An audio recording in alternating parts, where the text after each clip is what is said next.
Okay. Whoops.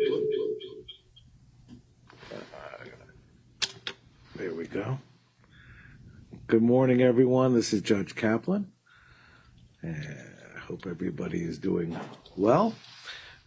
We are this morning addressing a variety of motions in LTL. And because it's all remote, I will ask those who wish to be heard at some point to raise their hand. I see Mr. Moulton already has. He's quick on the draw. I would like to start, and I'll go to Mr. Moulton in a second. What was that? You can't hear a sound. Can you all hear me? All good, Judge. Okay, somebody. All right. My suggestion is that we address the motion to suspend, the motion with the disclosure, as far as scheduling the disclosure statement, as well as the correspondence on the motions to dismiss collectively, because they are somewhat related. Mr. Moulton, you are the first one with the hand up. Judge, I was going to propose a similar sequencing, maybe a little different, since that's what you're going to hear from me today a little bit about is sequencing. My suggestion was going to be, but, needless to say, Your Honor, this is your courtroom and we'll follow your lead. Motion to dismiss status conference followed by motions pertaining thereto, followed by the suspension abeyance motion, followed by a disclosure statement status conference, if appropriate. But we'll follow your lead, Judge. I think it will all fall in place. Mr. Gordon, did you have any thoughts? Good morning, Your Honor. Greg Gordon on behalf of the debtor. Our thoughts actually were consistent with yours, that we think it would be helpful to take the scheduling matters first, and primarily the motion to dismiss scheduling and the suspension scheduling, because that'll help inform, I think, the other motions, including disclosure statement scheduling and the like. And the other thing we might want to consider up front is, I know Your Honor wanted to talk about scheduling of omnibus hearing dates as well. It might make sense to lay some of those out also, because I think those might be helpful in dealing with some of the other matters. All right. Well, let's start with, let me hear the motion to suspend, if that works.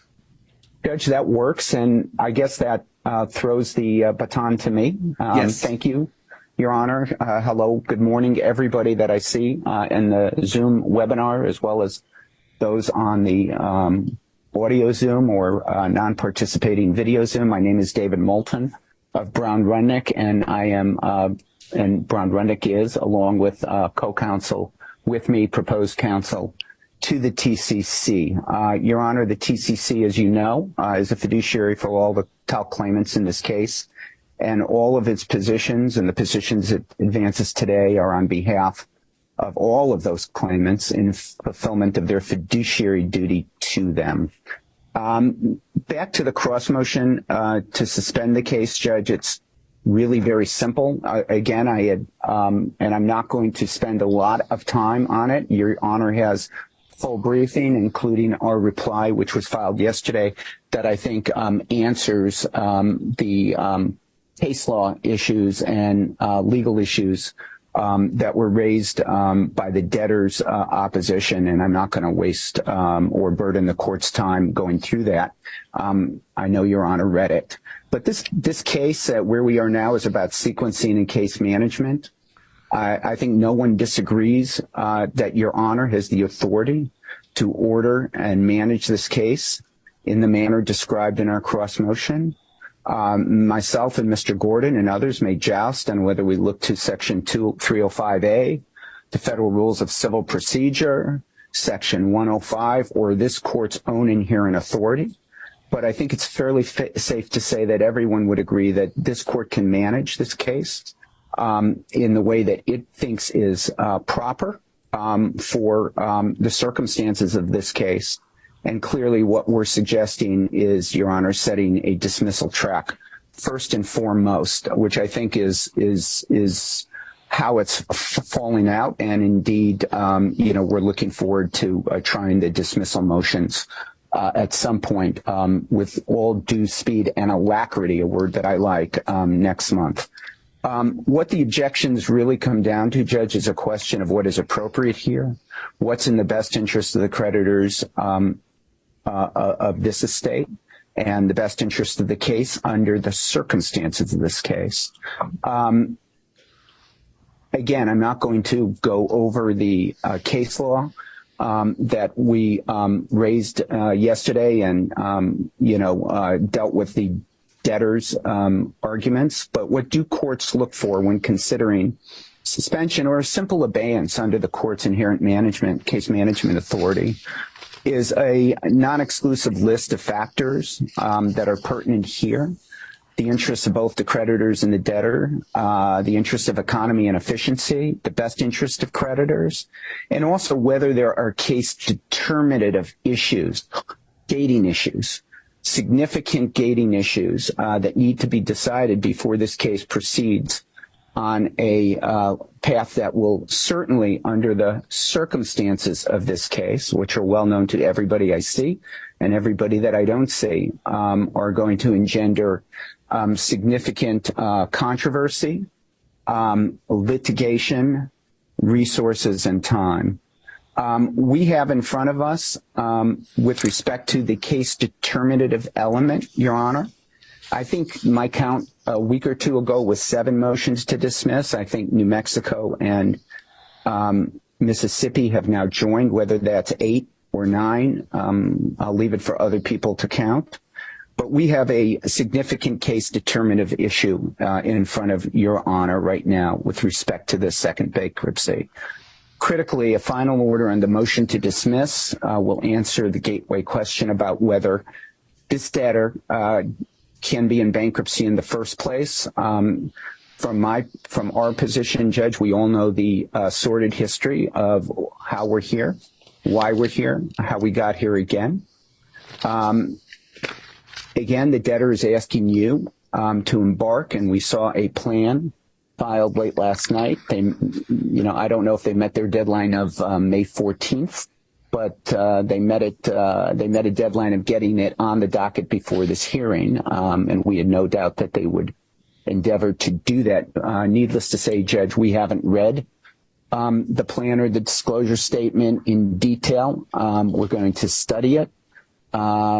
Needless to say, we've already identified some very problematic positions, and we also wonder if the ad hoc committee law firms expected or support what we have seen filed last night. But those are questions for a different day.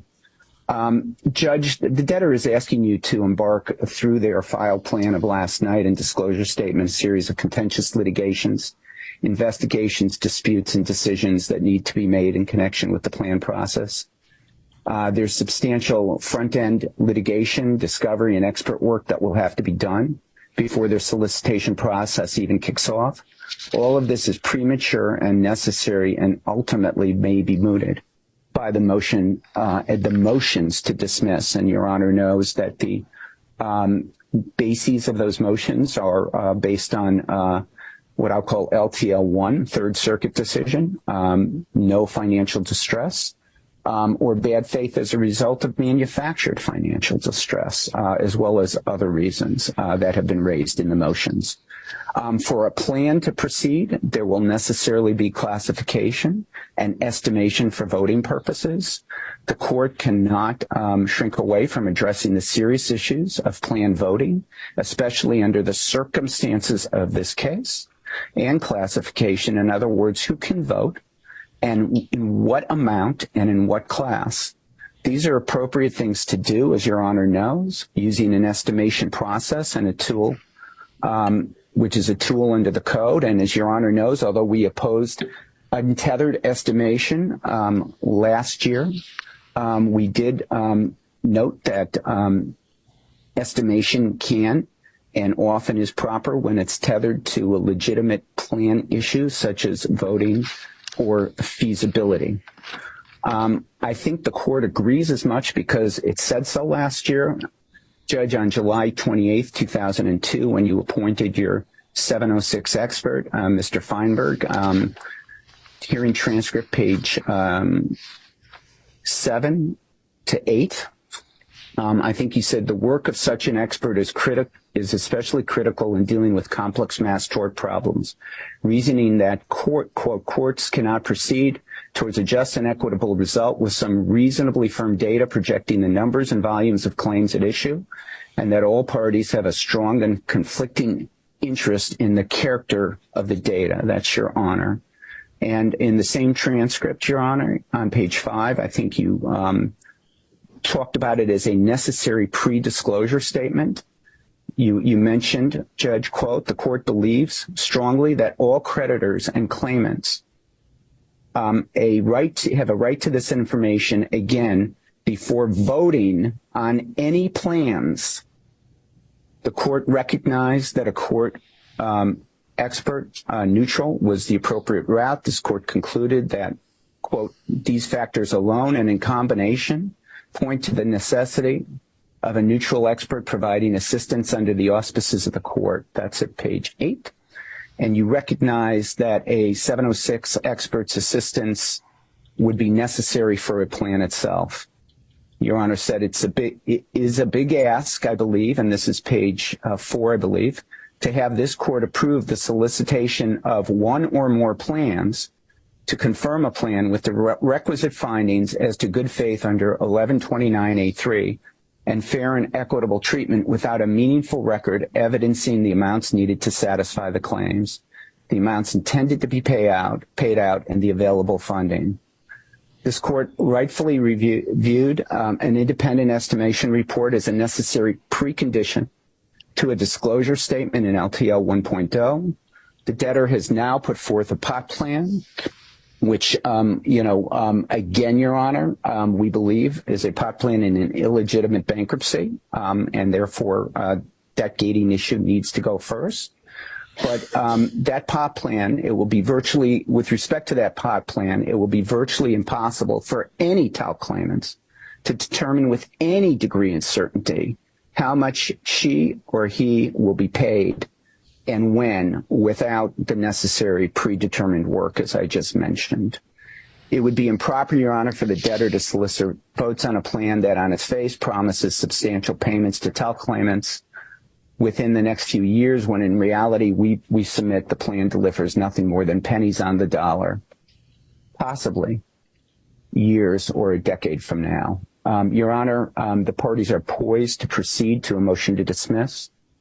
It's my suggestion and the committee's request that that's where all of our attention should be devoted. I know the debtor has its trial team, and we have our trial team, and other parties in interest have their trial lawyers working hard to get ready to present those matters to Your Honor. Again, next month, I believe. And that's where we should go. It's our request, Judge, in our suspension motion, which again, I don't think we need to belabor whether it's 305A, 105, the court's inherent authority. This court has the authority and power to case manage its case in the way it believes proper. And our submission, Your Honor, is that in this case, it's proper to obey plan proceedings, as we argued in our motion, pending a final non-appealable order on the motion to dismiss. If Your Honor does not accept abeyance pending final non-appealable order, then at a minimum, plan issues can and would be addressed in the event, Your Honor, contrary to our belief, as what the evidence will show. But if Your Honor finds our motion to dismiss and others' motion to dismiss to be unsuccessful. From a case management point of view, Your Honor, and in light of what Your Honor had mentioned, I think at the May 3rd hearing, we're not on a time clock, nobody's in a race. This is a complex case, probably one of the most, if not the most complex case in the country right now. We should be focusing on the matter at hand and not engage and beat the clock, which is what I think, Your Honor, I'm paraphrasing Your Honor, from the May 3rd hearing on page 121. In any event, Your Honor, that's our motion. We believe it's the way to structure a going forward, coherent, rational way of dealing with the issues in front of you, and we ask Your Honor to accept that and grant our motion. Thank you. Mr. Moulton. Before I turn up, Mr. Thompson, that was going to be my question. Is there anyone else who wishes to be heard before I turn to Mr. Gordon? Mr. Thompson, go ahead. Good morning, Your Honor. Can you hear me okay? Yes, I can. Okay, so I'm going to slightly disagree with Mr. Moulton on, I agree completely with the TCC that the focus needs to be on the motion to dismiss.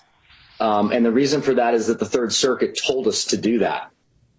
Judge Ambrose's opinion of January 30th said that good faith debtors are the only kinds of debtors that can access the tools of bankruptcy. Chapter 11 has a number of tools: estimation, plan confirmation, voting on plans, solicitation. None of those tools are available to bad faith debtors, which is what LTL 1 was, and post fraudulent transfer, what LTL 2 remains. So before we do anything about this ridiculous plan that they filed last night, we have to determine whether the court has subject matter jurisdiction. And there are several challenges to that, and we would ask you to address those first. That is a gatekeeping matter. The one thing that I would disagree with Mr. Moulton on is the need for estimation. This plan is unconfirmable on its face. It violates combustion engineering. It violates LTL 1. We don't need estimation to know that. The proper purpose here needs to be addressed before we can get to anything else. Bad faith debtors, which is what J&J, who's controlling LTL, is, don't have access to Chapter 11 tools. They can't have it. And so rushing through a vote, this court respectfully does not have power to do. And I would only disagree with Mr. Moulton on the need for estimation. There's no need for estimation. Thank you, Your Honor. Thank you, Mr. Thompson. Mr. Satterley? Good morning, Your Honor. May it please the court, Joe Satterley and Casey McLean, Satterley and Greenwood. I would agree with Mr. Thompson that the focus should remain on the motions to dismiss and evidence, and that documents are necessary for Your Honor to make the rulings on the motion to dismiss. All other matters should be deferred until Your Honor has had the opportunity to rule upon the motions. Thank you, Your Honor. That's it. Thank you, Mr. Satterley.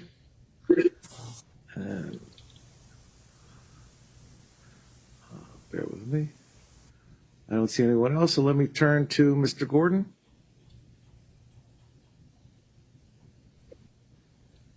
Good morning, Your Honor. Greg Gordon again on behalf of the debtor. Your Honor, as you know from our papers, we view this motion as a very one-sided request by a group of firms that represent a minority of claimants in the case. And, I note that Mr. Moulton went out of his way to say that the committee is representing all claimants in the case, and the actions they're taking are for the benefit of all claimants in the case and on their behalf.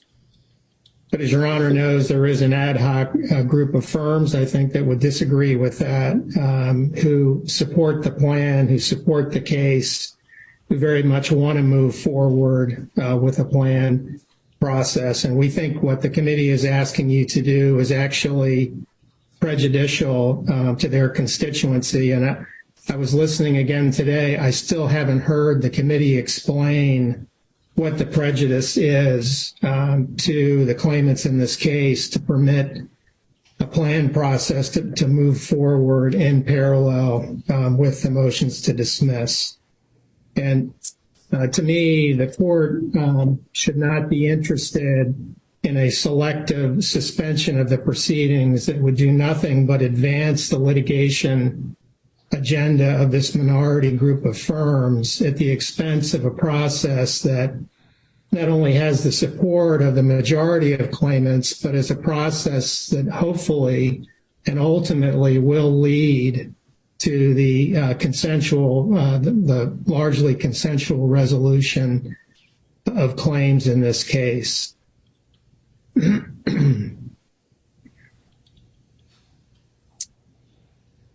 Now, it was also interesting to me, I thought, Your Honor, that Mr. Moulton went back to the May 3rd remarks of the court and actually cited to them, but didn't actually address what the court literally said at the May 3rd hearing, which to me was a clear indication that Your Honor thought it best to move forward with both the plan process and the motions to dismiss. And I think, just to quote one thing you said in particular, I believe you said that, quote, "I do not intend to engage and beat the clock on either side on the dismissal motion or the plan process," close quote.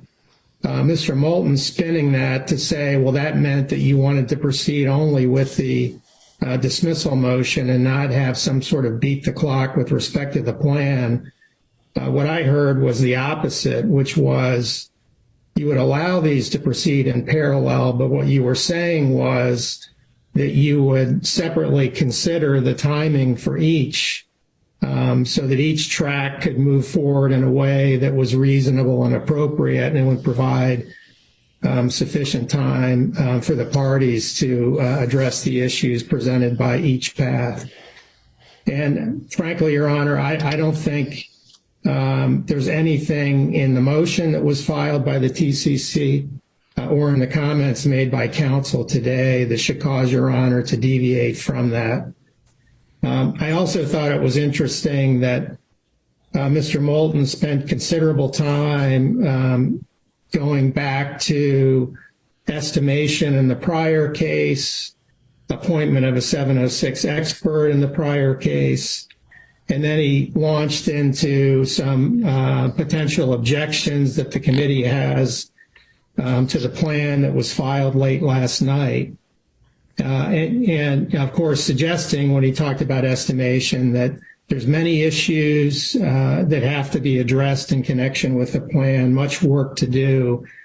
And to me, all of those comments are reasons why you should deny the relief sought by the TCC. In other words, those are reasons, it seems to me, to have the plan process move forward so that we can make some progress. And I don't know whether the committee is worried somehow that the plan process could be completed before motion to dismiss. It could be heard and decided by Your Honor, but it seems to me there's no circumstance where that could happen.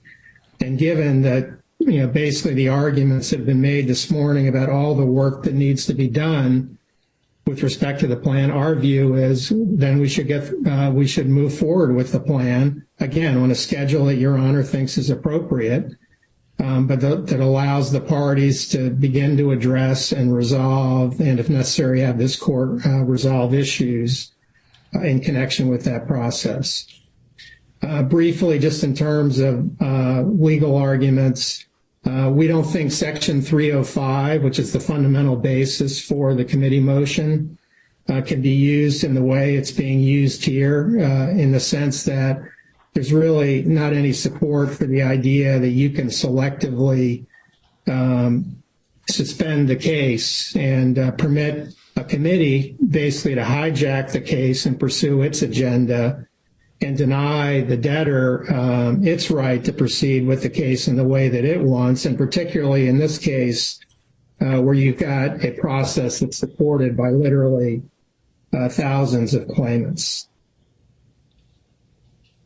Also, Your Honor, if you, and I should say with respect to that issue, the cases that we cited and other authorities that we cited, including Collier and the rest, and the language of the statute itself, all seem to indicate that it's an all or nothing proposition with respect to suspension. In addition, we don't see how a suspension's in the best interests of the claimants. And again, for the reasons that I said before, that we have a plan on the table that has support And we think it's in the best interest of all parties to move forward with that. And also, Your Honor, I would just say generally with respect to the law, this is not the prototypical suspension case where there's some alternative forum that may be available to resolve the issues this case presents. To the contrary, here, bankruptcy is the only forum in which these claims can be resolved, including future claims. So, Your Honor, just to sum up, in our view, you should stick with the views you seem to express, at least as we understood them on May 3rd. We would ask that you would deny this request, that you would permit us to move forward with a planned process. And again, we can address the timing of that, and will, I guess, later this morning address the timing of that. But we believe that would be in the best interest of all the claimants. The parties have counsel. They can certainly handle this in parallel. We can do both the dismissal track and the plan track. And we just think, Your Honor, it would be inappropriate to allow this group of firms to get their way and deny the majority of firms their entitlement to move forward with a plan that they believe fairly resolves and appropriately resolves the claims in this case. Thank you, Your Honor. Thank you, Mr. Gordon. Mr. Hanson, on behalf of the ad hoc committee. Your speaker. I think you're muted.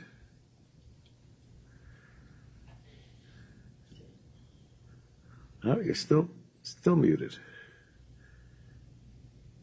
Can you hear me now, Your Honor? Now we can. Was working off the wrong speaker. Your Honor, Chris Hansen with Paul Hastings on behalf of the Ad Hoc Committee of Supporting Counsel. Your Honor, I just start by saying that this is purely within the court's discretion, which I think everyone here agrees with. And the decision from a discretion perspective should not be to slant the proceedings in any one way or the other to advantage any party in the case. I think it should be to give everyone in the case a fair shot at everything that's being put in front of the court. What I would say as the newcomer here is that I've been surprised, I'm sure no one else is, by the proliferation of pleadings that happen in connection with this case and by the vitriol that gets traded between the parties. None of it seems particularly productive from our perspective. And what we would love to see is global consensus. Regarding the plan that was put on file last night, we have issues with it, but that's normal. People have to work through documents to get to a conclusion. That's how these cases go. You know that, Your Honor. You've been on the bench a very long time. You have two really capable mediators that you appointed. Our request would be that you send us all to mediation as soon as possible to see if we can find a global resolution to this case. And we can stop the burn associated with endless motion practice, which seems to have no end in sight. If you're not prepared to do that, Your Honor, I think our view is advance the case on all fronts and let the parties see if they can find a way to come to a conclusion themselves. Again, as the outsider here, I would say that it really seems apparent to me that the parties need the help of the mediators that you've appointed. And if you are going to really make that mediation meaningful, the real question for the court is whether you suspend everything while we advance ourselves to mediation, or whether we go to mediation while we continue to prep the motions to dismiss and keep the disclosure statement timing on and deal with all the objections that are filed to that. I don't really have an opinion on that, Your Honor, although I do know that having participated in a lot of mediations, when everyone's focus is on the mediation, they tend to get to a deal. The other thing I'd say, Your Honor, too, is that Mr. Moulton was clear in saying now that the mandamus has been denied and the attempt to take this case away from you on an unprecedented and expedited basis is over. Mr. Moulton's view is we have plenty of time. There's nothing here to rush about. So if we have plenty of time, there's no reason to sequence things in the way that the TCC wants. And I come back to it again, Your Honor, and just say that from our perspective, if you're not inclined to send us all to mediation, then move the case forward so that no one's prejudiced by process. And if you are inclined to send us to mediation, which is what the Ad Hoc Committee of Supporting Counsel thinks should be done, the real question, which we should all discuss, is what goes on in the case while we're at mediation. Thank you, Your Honor. Thank you, Mr. Hanson. Ms. Richendorfer? Thank you, Your Honor. Good morning. Good morning. Your Honor, I think just a few comments. I think the U.S. Trustee's Office respectfully sees the motion to dismiss as a gating issue. We did not file anything with respect to the motion to suspend because we think that it's truly within the realm of Your Honor to set the schedule for this case, and that's what the real issue here is, the schedule, when things will be considered, when things will be done. I have to comment, though, because last week we did the 341 meeting of creditors. It has not yet been concluded because there was certain information that Mr. Kim, who wasn't the one that signed the schedules and statements, but Mr. Kim was not able to give us information that was missing from them. And an important point that I think the court should be aware of is that Schedule EF, which is supposed to be the list of all known claimants or creditors of the debtor, does not include any of the people who are represented by attorneys who signed a PSA prior to the petition filing date. And so Mr. Gordon and others on behalf of the debtor keep saying that the arguments by the TCC, he called it, I think, a very one-sided request. They represent a minority of the claimants. But the claimants that are on Schedule EF, that was submitted by the debtor, that represents all creditors they know of as of the filing of the petition at 4 o'clock on April 4th, does not include any party, does not include any individuals who are represented by attorneys who signed PSAs prior to the filing date. And when I asked Mr. Kim why that was, the only response I could get out of him was, and I'm paraphrasing, Your Honor, here, I don't have a transcript yet, was that, well, we figured those people would be identified in 2019s. That's not an answer, Your Honor. If the debtor believes that these are creditors and claimants and that they knew about them as of the filing, they should have been on Schedule EF. I don't know why they weren't, Your Honor. And it also is concerning to me. I said, just there's one correction, though, and I just got reminded of that. I am very thankful for texting. I was reminded by one of my co-counsel that the Onder law firm is on Schedule EF because they started in LTL 1 as a group of claimants. And then since then, and I think there might be some from Fears Nakawati, since then, both of those firms have signed PSAs prior to the second petition. But of great importance, Your Honor, is Mr. Watts, who represents a significant number of these new claimants that debtors have brought to us, were not on Schedule EF. And there are other firms, I don't have the list in front of me. So, Your Honor, I don't know why that is, but we have debtor representing to the court that they're claimants and that they have different interests, but they're not on the schedules recognized by the debtors as claimants. And I'm not saying they should update them to give us information on people identified after the petition date, but the code says they're supposed to give us everybody they know of as of the petition date, and they did not do that in their schedules and statements. And if indeed there is anything untoward that people believe has been done by the Tort Claimants Committee, that's an issue to raise with the U.S. Trustee's Office, Your Honor. I have seen nothing. The Tort Claimants Committee is representing the interest of all creditors of the estate. There may be some creditors, I don't know if they are or aren't creditors because the debtor doesn't list them as creditors, but there may be others that have different viewpoints. The U.S. Trustee is still looking into the issue of a 2019 statement and an ad hoc committee of counsel as opposed to an ad hoc committee of creditors or claimants who hold different positions. And, Your Honor, I think it's a distinction of great difference. I don't think it's a distinction of no difference. So, Your Honor, I just wanted to say that to the record because we've heard about the majority of the claimants feeling one way. And once we had the time to sit down with Mr. Kim and go over the schedules and statements, they don't reflect that. So I just wanted to bring that important point to the court's attention. But to start to end where I began, which is that we do believe the motion to dismiss is a gating issue that needs to be taken up by the court sooner rather than later. Thank you, Your Honor. Thank you, Ms. Richendeffer. Mr. Malone? Good morning, Your Honor. Robert Malone of Gibbons, representing the states of New Mexico and Mississippi, who are parties in interest to these proceedings. While we did not file any formal joinder in this case to belabor the court with any more paper, but since Mr. Gordon has decided to make it an issue that it's just the TALC committee who is supportive of going forward first with the motion to dismiss, I felt compelled to rise in support of the TALC committee. This is not a situation of, quote unquote, beat the clock, but rather a question to Your Honor of judicial economy. It's been well over 2 years, and it doesn't seem to be urgent that now all of a sudden the plan process must go forward on a rapid track. Judicial economy in this case would dictate that the motions to dismiss would proceed first, because if the disclosure statement plan were to proceed at the same time until the court has made a decision one way or the other on the motion to dismiss, it could all be rendered moot, whether it be by way of the appeal process or a dismissal of the entire case. So if we're going to look at the energies that are being put into the case, I think they should be focused in a very short time.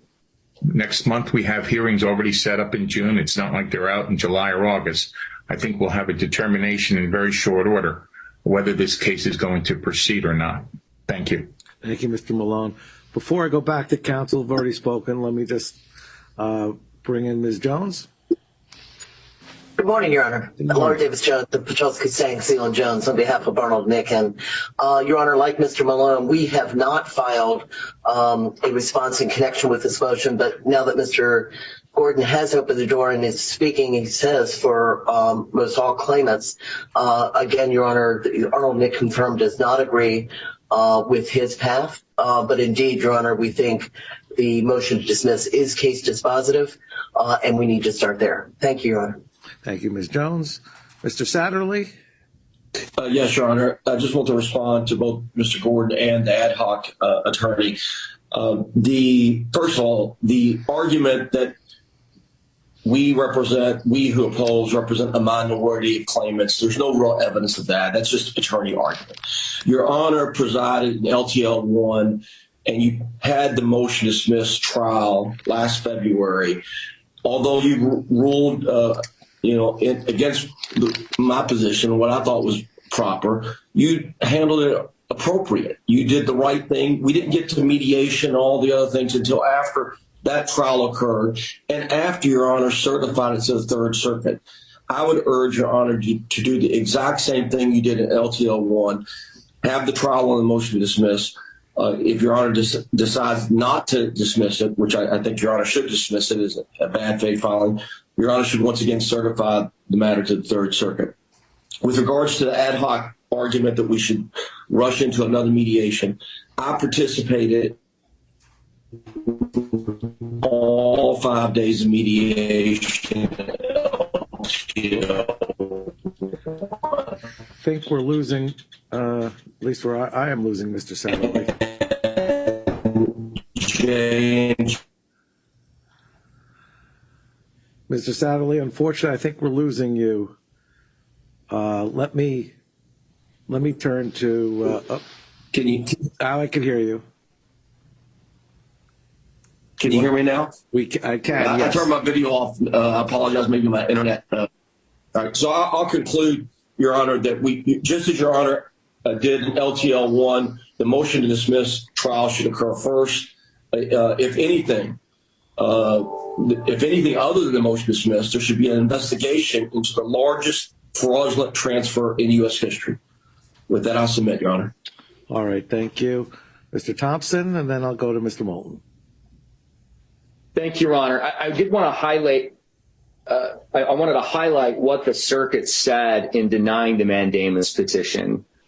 So this is on May 9th. in order to allow the Chapter 11 proceedings of LTL Management to continue on the expedited basis set by the bankruptcy court for the District of New Jersey, and recognizing that the writ of mandamus is a drastic and extraordinary remedy, and there are other adequate means for the petitioner, meaning the Committee of Claimants, to obtain the relief it seeks, the public petition for writ of mandamus from tout claimants is hereby denied. And they mention the expedited basis of the bankruptcy case. And the reason they probably did that was because the debtor, in opposing mandamus, said that the trial for motion to dismiss was going to be June 12th. And when we were arguing the certification for immediate appeal to the Third Circuit last week, the debtor said, why? Essentially their argument was, well, the motion to dismiss trial is going to be soon, and that's going to be appealed, so let's appeal them both together. And that was an argument that made sense to Your Honor. And so it doesn't matter how many claimants there are that allegedly support this plan. As Mr. Sadley says, there's zero evidence of that. What's clear is that the ad hoc committee represents lawyers that say they represent a lot of claims, and there's zero evidence of that. And there's zero evidence that those claims have any value in the tort system. So, of course, the ad hoc committee of supporting counsel is in favor of a bankruptcy plan. They want to mediate because they've got a bunch of claims that probably are worth zero in the tort system. And my firm filed a motion on that issue over the weekend. The way that things are normally done in bankruptcy is that you have a good faith debtor, which we don't have here. And so before we get to mediation, before we get to any of this other stuff that the debtor's trying to cram down on everybody, the court first has to do, as Mr. Sadley said, that you correctly did last time. You have to address the threshold jurisdictional issues, and we would urge you to do that first. Thank you. Thank you, Mr. Thompson. Mr. Moulton?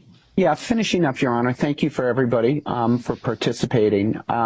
First of all, I have to applaud Mr. Gordon. I expected his talking point on TCC representing minority of tort claimants, and he didn't disappoint me. I'm sure we're going to hear that repeatedly as a way for them to bolster their defense to our legitimate objections to this bankruptcy, number one, and to what they're trying to do within it. I was going to mention exactly a few of my reply points got taken by others. Ms. Rickendorfer talked about the claim issue. Clearly, the AHC represents law firms, and Ms. Rickendorfer talked about the debtor not having listed any of those or most of those purported claimants of those firms as creditors. As Your Honor knows, and I'll just repeat it and then go on, it seems that many or most of the claimants represented by the ad hoc committee have never filed lawsuits in the tort system, and many of them apparently have diseases which are not tethered to any Daubert finding. Needless to say, those are issues for a later day. But whenever you hear Mr. Gordon and his talking point, I'd like Your Honor to note my response so I don't have to say it every time. Number two, Mr. Thompson, I don't think we're misaligned on our views. Clearly, we're going to look at the plan, the proposed plan, and I'm sure we'll have agreement that it's patently unconfirmable on many, many grounds. But we don't have to deal with that now. All I was referring to, Your Honor, on estimation is before there's a solicitation to voters. Those voters have to be known, and we have to understand who they are, what they are, and the weight to be given there too, in light of what I just said. I'm going to challenge Mr. Gordon. He said his mantra from day one of LTL number one, first talking point before his second talking point that I got to in LTL 2. Bankruptcy is the only forum. I'm not going to spend any time on that.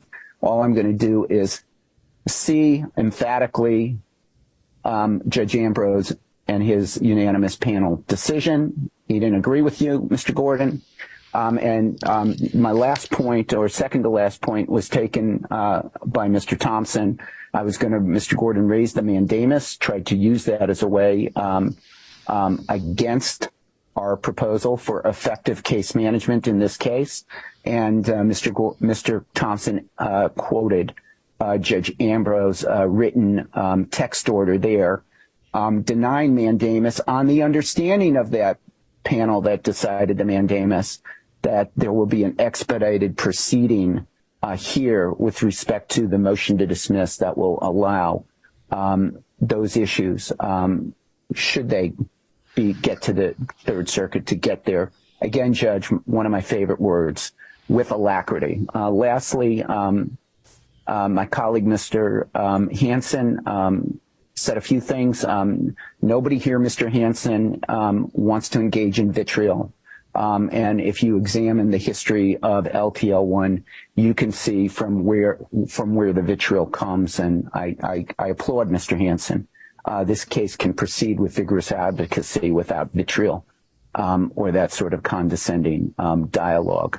Mr. Hansen did mention in response to my question as to whether the ad hoc committee firm is expected or even support what we see was filed yesterday. He quite candidly say they have issues with it. And I wonder if there's still a deal. But those are things for later on, Judge. And those things later on need not even be addressed or time wasted on them if we get to dismissal first, as we should, from a case management point of view, from the point of view of this court's resources, from the point of view of the expectations of the world watching. Now I'm quoting Your Honor, which includes the panel that wrote and endorsed the text order on the mandamus decision. Thank you, Judge. Thank you, Mr. Moulton. All right, folks. Bear with me. So the court has thought a lot about these issues. And in my ruling on the committee's 305, I'll call it a 305 motion, I am probably, or most definitely, going to be touching on issues that are relative to the scheduling of the motions to dismiss and the scheduling of the disclosure statement for the plan that's been filed by the debtor. In bankruptcy, we often talk about the race to the courthouse. Apparently, that's not our concern here today. We have a race in the courthouse, which has been brought by the parties, each seeking to move forward quickly with certain of their goals and proceedings, and minimizing the time, at least to the court, that it would take to address the matters, and then wishing to delay those that are not on the respective parties' agenda. I'm not going to delve into or try to read between the lines of the Third Circuit's text order on the mandamus petition. I think that's always dangerous. I'm not sure exactly the parameters of expedited. I know the Second Circuit in the Purdue Pharma appeal had an expedited appeal, and that's been a year and, 15 months. So who knows what expedited means these days? I intend to proceed efficiently and as quickly as I deem reasonable. I make the commitment again that justice is not going to be run over by parties seeking to pursue their specific goals, that we have to have a process that makes sense. So in doing so, when I look at the motion under 305 and 105 for a suspension of the proceedings, I don't believe it's necessary. The factors as outlined in the Third Circuit and briefed and noted in the North Shore Mainland Services case, the number one factor is the economy and efficiency of administration. And I agree with, I believe it was Ms. Richendorfer, who said the court can address these issues through scheduling, and I can. The inherent power of the court to manage its docket has been noted in much of the briefing, permits the court to address the needs of the parties and the court through scheduling, not necessarily through a blanket suspension of the case. So the motion will be denied, but the court is taking into account the needs of the parties in further ruling. In that regard, there are some important issues that need to be addressed as part of the motion to dismiss. There are important discovery issues. There are pretrial motions that I'm sure is coming. If the plethora of filings, even for today, is any indication, with 8 motions to dismiss, and from reading the correspondence, a potential for over a dozen witnesses, including expert witnesses, to address the dismissal motion in a haphazard fashion, just to squeeze it in, is a disservice to the parties and to the court, and probably to any appellate tribunal reviewing the case. So, taking into account scheduling issues that were raised in the correspondence, and also taking into account the assurances, and I'm going to address the plan process after, there is no need to squeeze in the 2 days and 1 week in June, and the following 2 days and 2 more days the following week, the motions to dismiss, and to create unnecessary time constraints on discovery that will be ongoing and motion practice relative to discovery that burdens the court in an already very time-restricted calendar. There is no doubt in my mind that the complexity of 8 separate motions to dismiss, the complexity of the issues, the importance of the issues, the potential for discovery issues relative to the hearing warrant the compelling circumstances to move scheduling of this motion outside the restrictive constraints of Section 1112. So it is my view that this trial on the motion to dismiss should go forward starting June 27th. It's a Tuesday through June 30th, which is the Friday. That's 4 separate days. I don't believe it's in everybody's interest to break it up over weeks. And Mr. Winograd, I see your hand raised. I'll get to you. I'll hear everyone. But that would be the only option after that is probably the second week, right after July 4th. But I see no reason why we can't complete it that last week in June. Now, it will not be an issue of having to race the disclosure statement hearing because I have concerns with the disclosure statement process. My first concern is that the debtors requested that I appoint Ms. Ellis, for instance, as an FCR, who has already represented to the court and the parties that she did not take part in negotiations under any plan, that she needs her own experts and professionals to make a informed qualitative decision on any plan. So I don't know how we move forward so quickly and yet deprive her of the opportunity to examine the issues. Certainly, the creditor body is going to need to know whether the FCR is supportive or not. The court's going to need to know, and the parties are going to need to know. But more importantly, I'm not convinced at this juncture that there should not be a competing plan process in the event this case continues subsequent to the motion to dismiss. I said this in the first case, and I repeat it.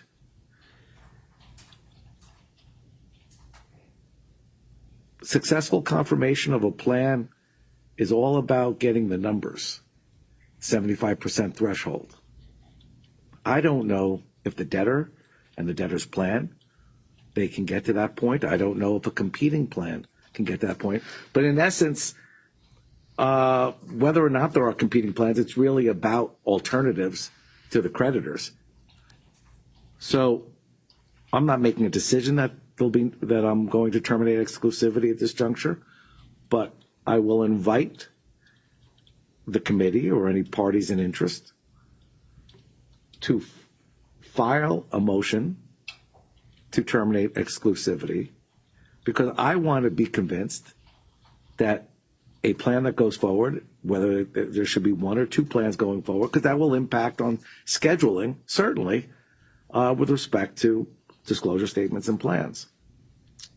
I would invite, and I'm picking June 13th as a day, knowing that the debtor, in all likelihood, needs to come in before the court if they wish an extension of the preliminary injunction, and to make the showing that was pointed out as being required by the Third Circuit in the prior opinion, to extend the injunction. So the injunction terminates on the 15th. It would make sense to hear the matter on the 13th. And also I would invite the committee to file a motion, if they wish, to pursue a competing plan and think it's warranted, so that the motion gets filed. I would say file the motion by June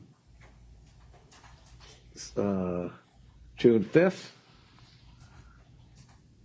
to allow the debtor to respond prior to the hearing. I think that touches on how we're going forward with the disclosure statement. My suggestion is to carry the debtor's motion scheduling disclosure statement hearing on the plan that's been filed to the 13th as well.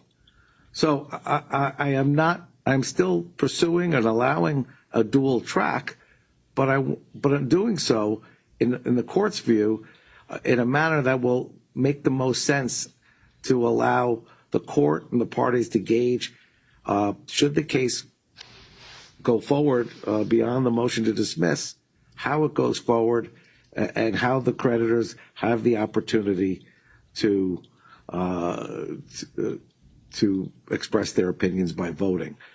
When I looked at the proposed schedule, and I know there could be modifications put forward by the debtor, it seemed clear that it would be just too oppressive and burdensome on the court to have to address the plethora of issues relative to the disclosure statement at the same time conducting a trial on the motion to dismiss. I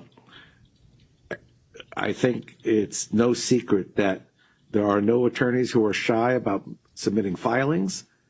With 8 separate motions, there's going to be voluminous filings, voluminous issues with respect to discovery, and it's inconceivable that the court can address those issues relative to the motion to dismiss, and then at the same time address valuation, classification, and the host of other issues relative and solicitation issues relative to a disclosure statement.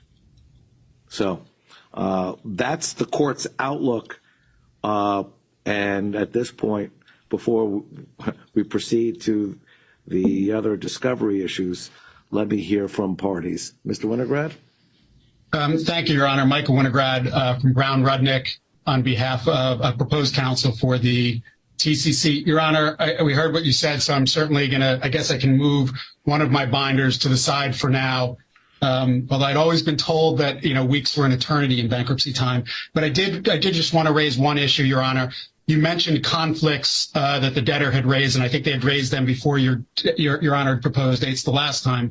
If you are contemplating, as I think you just said, the week of June 26th, starting on the 27th, I believe, and I've indicated this in meet and confers, we will need to meet and confer because I believe we have a very serious witness availability issue that week. I would just want to note to your Honor that we'll need to meet and confer on that. I'm not aware of any other conflicts after that, but I do know that there's a serious conflict with the witness during that week. All right. That fair enough. I would hope you would meet and confer. I will tell you that I could block out time. I know everybody wants to get to this sooner than later, but there's a July 4th holiday, so I can't put that the following week. I can block out the week of July 10th as well. But given that there is no race between plan and disclosure statement as of yet, they're both proceeding in a reasonable course. I did not see the need to jam in 4 dates among 2 weeks in a scattered approach, which would still impose time constraints and time pressures on the parties in the court. So I'll wait to hear, but as of now, I'm prepared to block out the 27th, the week that time period. I could also block out the week of the 10th. Thank you, Your Honor. You're welcome. Mr. Sponder? Good morning, Your Honor. Jeff Sponder from the Office of the United States Trustee.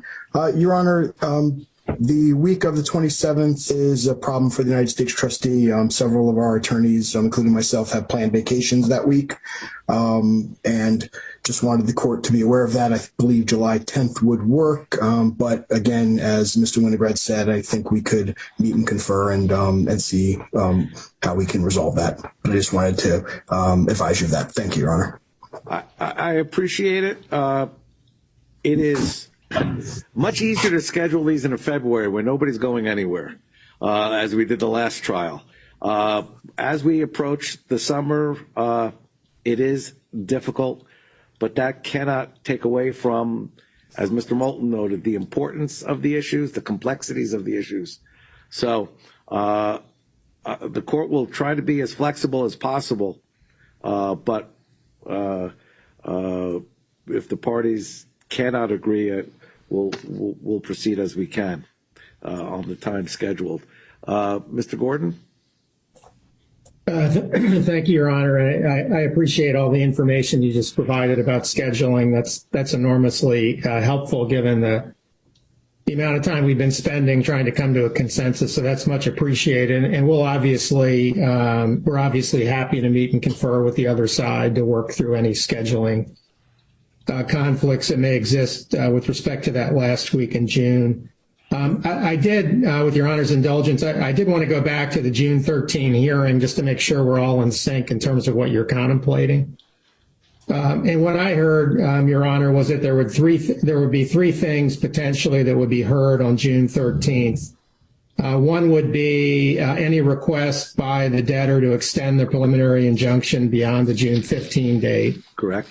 The second would be any motion to terminate exclusivity filed by the TCC or any claimant, and that motion would need to be filed, or those motions would need to be filed by June 5.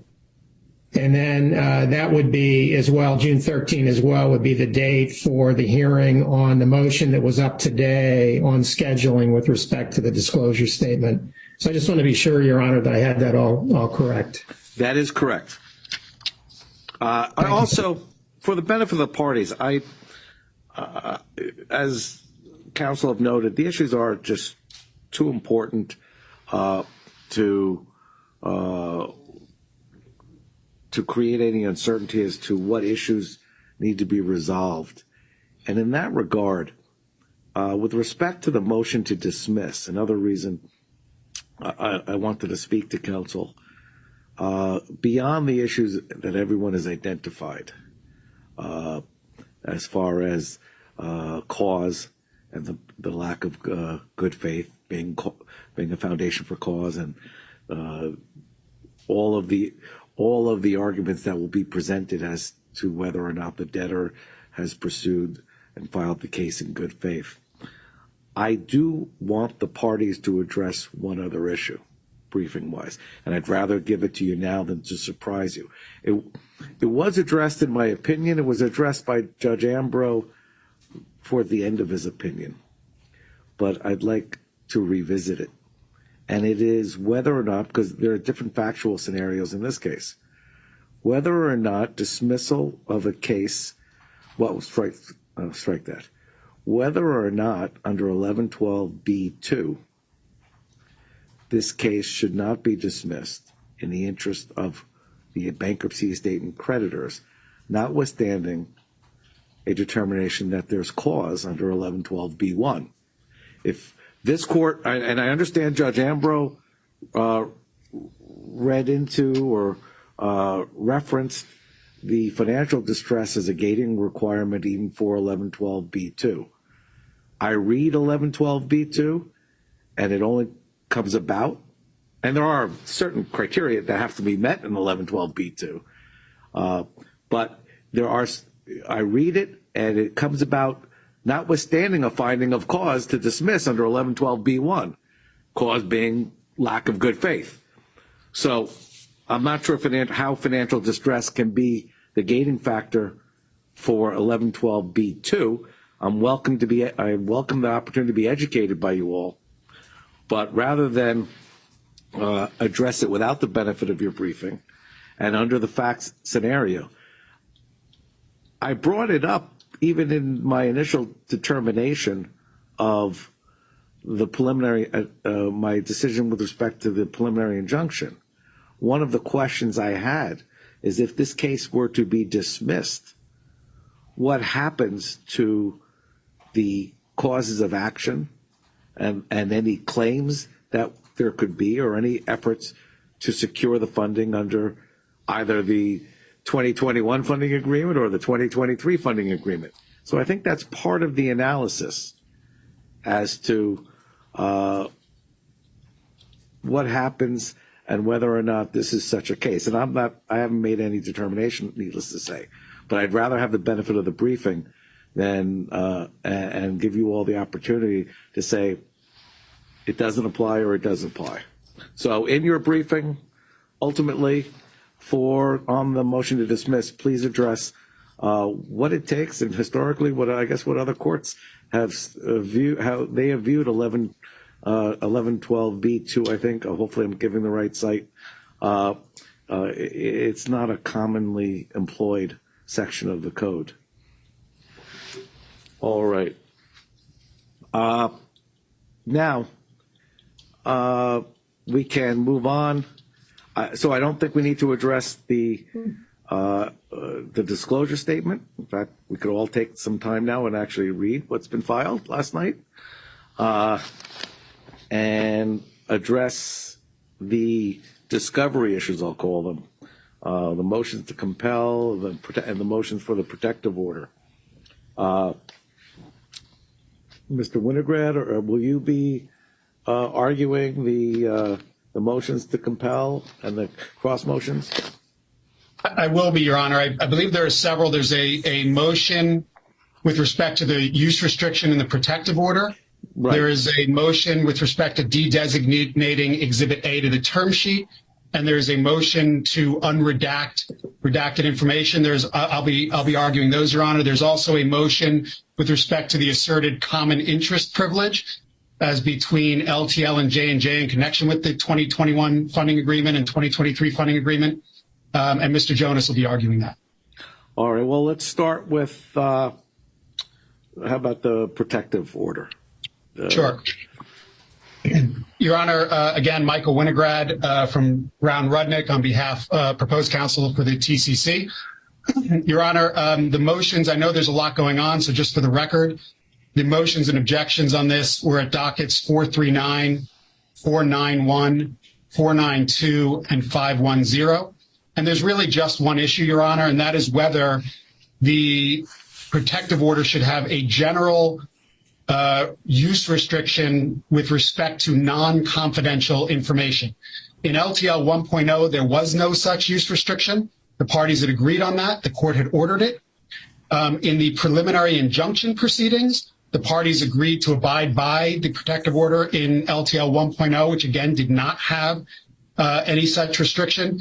Now LTL wants such a use restriction going forward for 2.0, for LTL 2.0. And they want a blanket use restriction for everything and to place the burden on a party to lift that use restriction.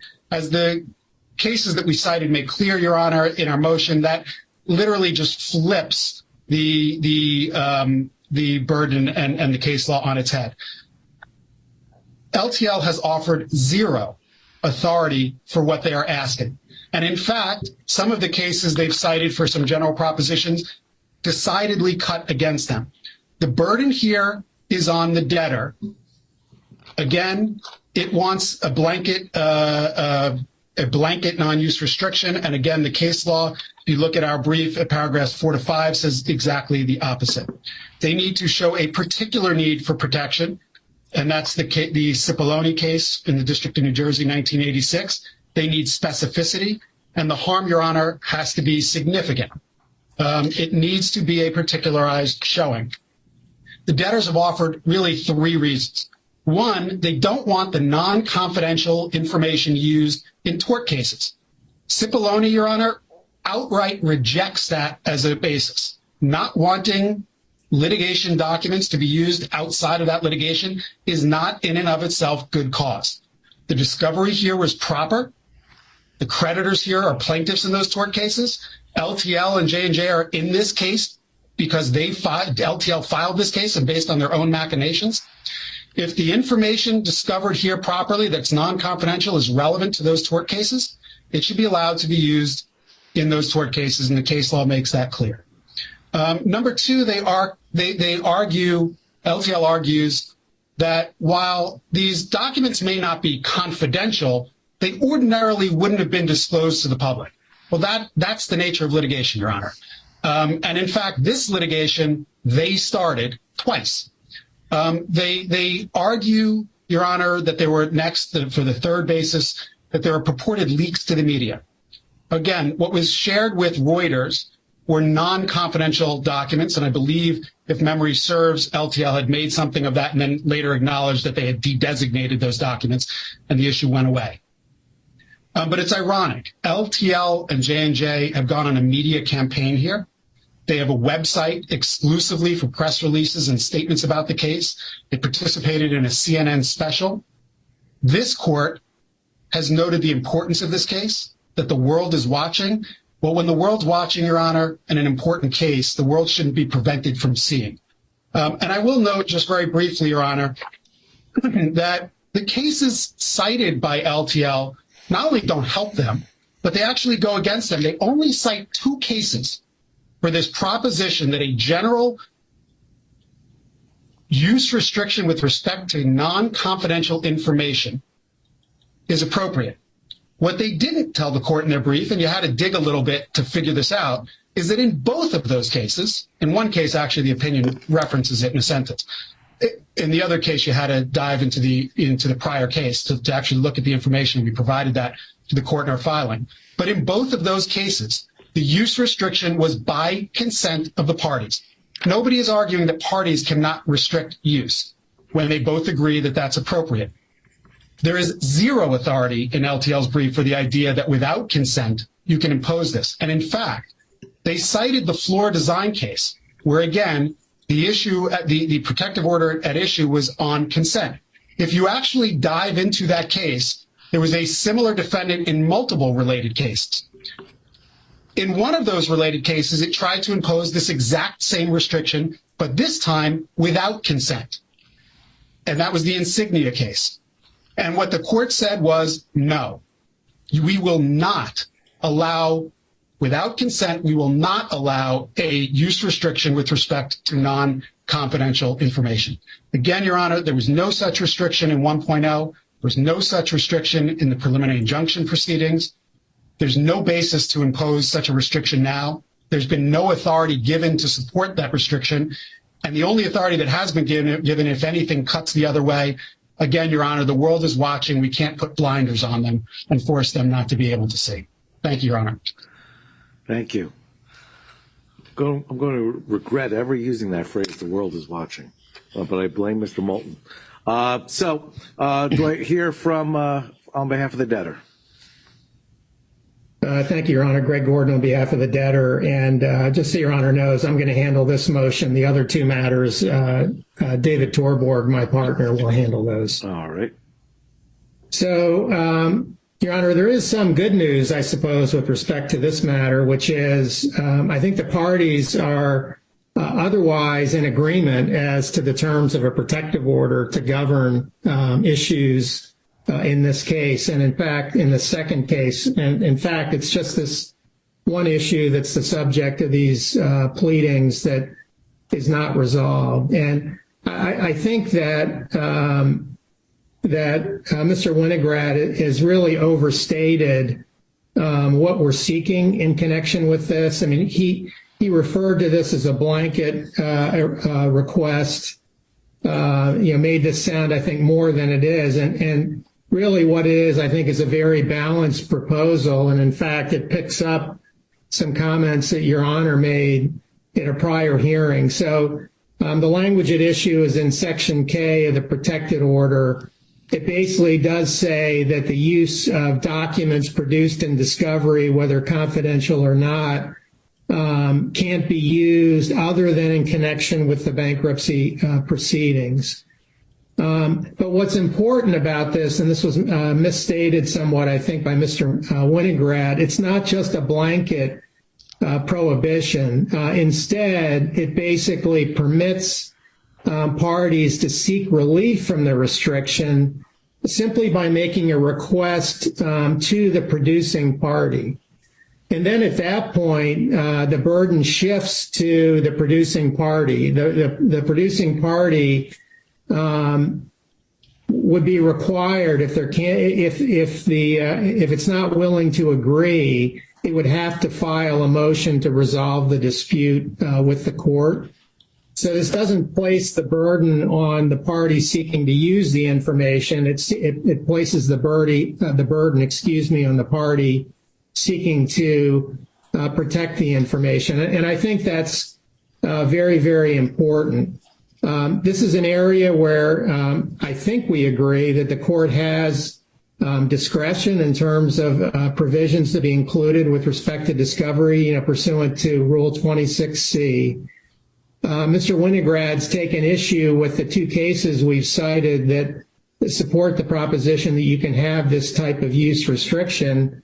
But in fact, there are two cases that we cited, in both cases in which there were use restrictions like these or like this that were adopted.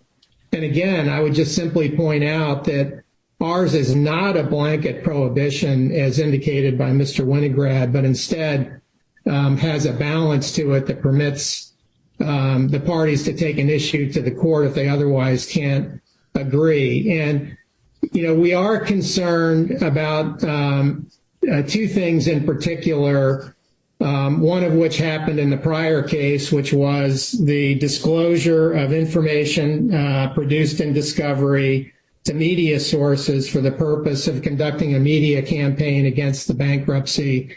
We'd like to avoid that this time. It's one thing if the media has available to it information that's in the public record in the case, but to us, it's something different. Again, it's a different situation where there's private information produced in discovery that somehow finds its way into the press.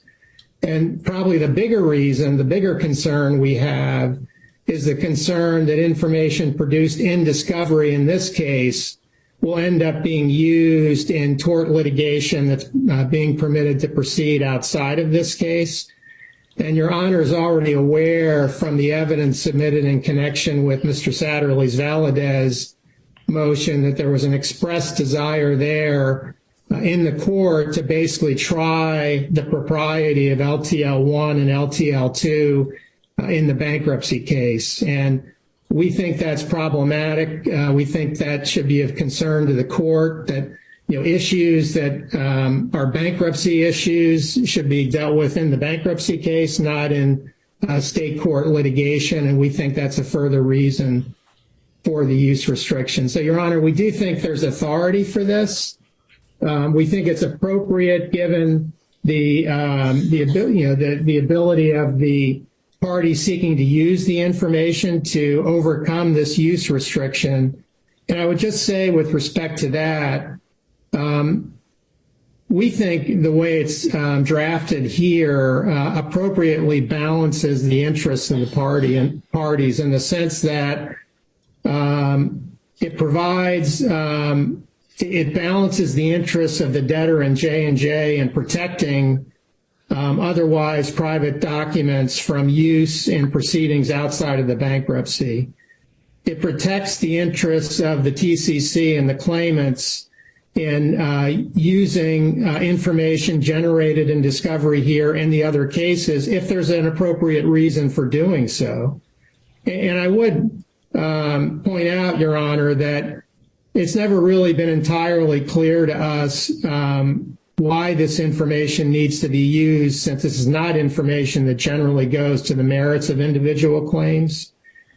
And then the third interest, Your Honor, I think that it balances is, frankly, Your Honor's interest in managing this case and your ability to ensure that information being generated in discovery here that's otherwise not public is not being misused in some way outside of the case that's potentially harmful to the bankruptcy case, potentially harmful to the plan process, or harmful to whatever issues are pending at the time. So we would request that Your Honor approve the protective order with this use restriction that we have in there, which again, we think appropriately balances the interests of all parties.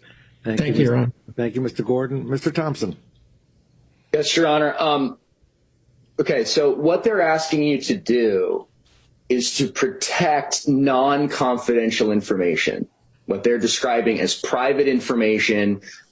There's no basis to do that. There's no private document exception. J&J created this mess. They put all these documents and these matters at issue.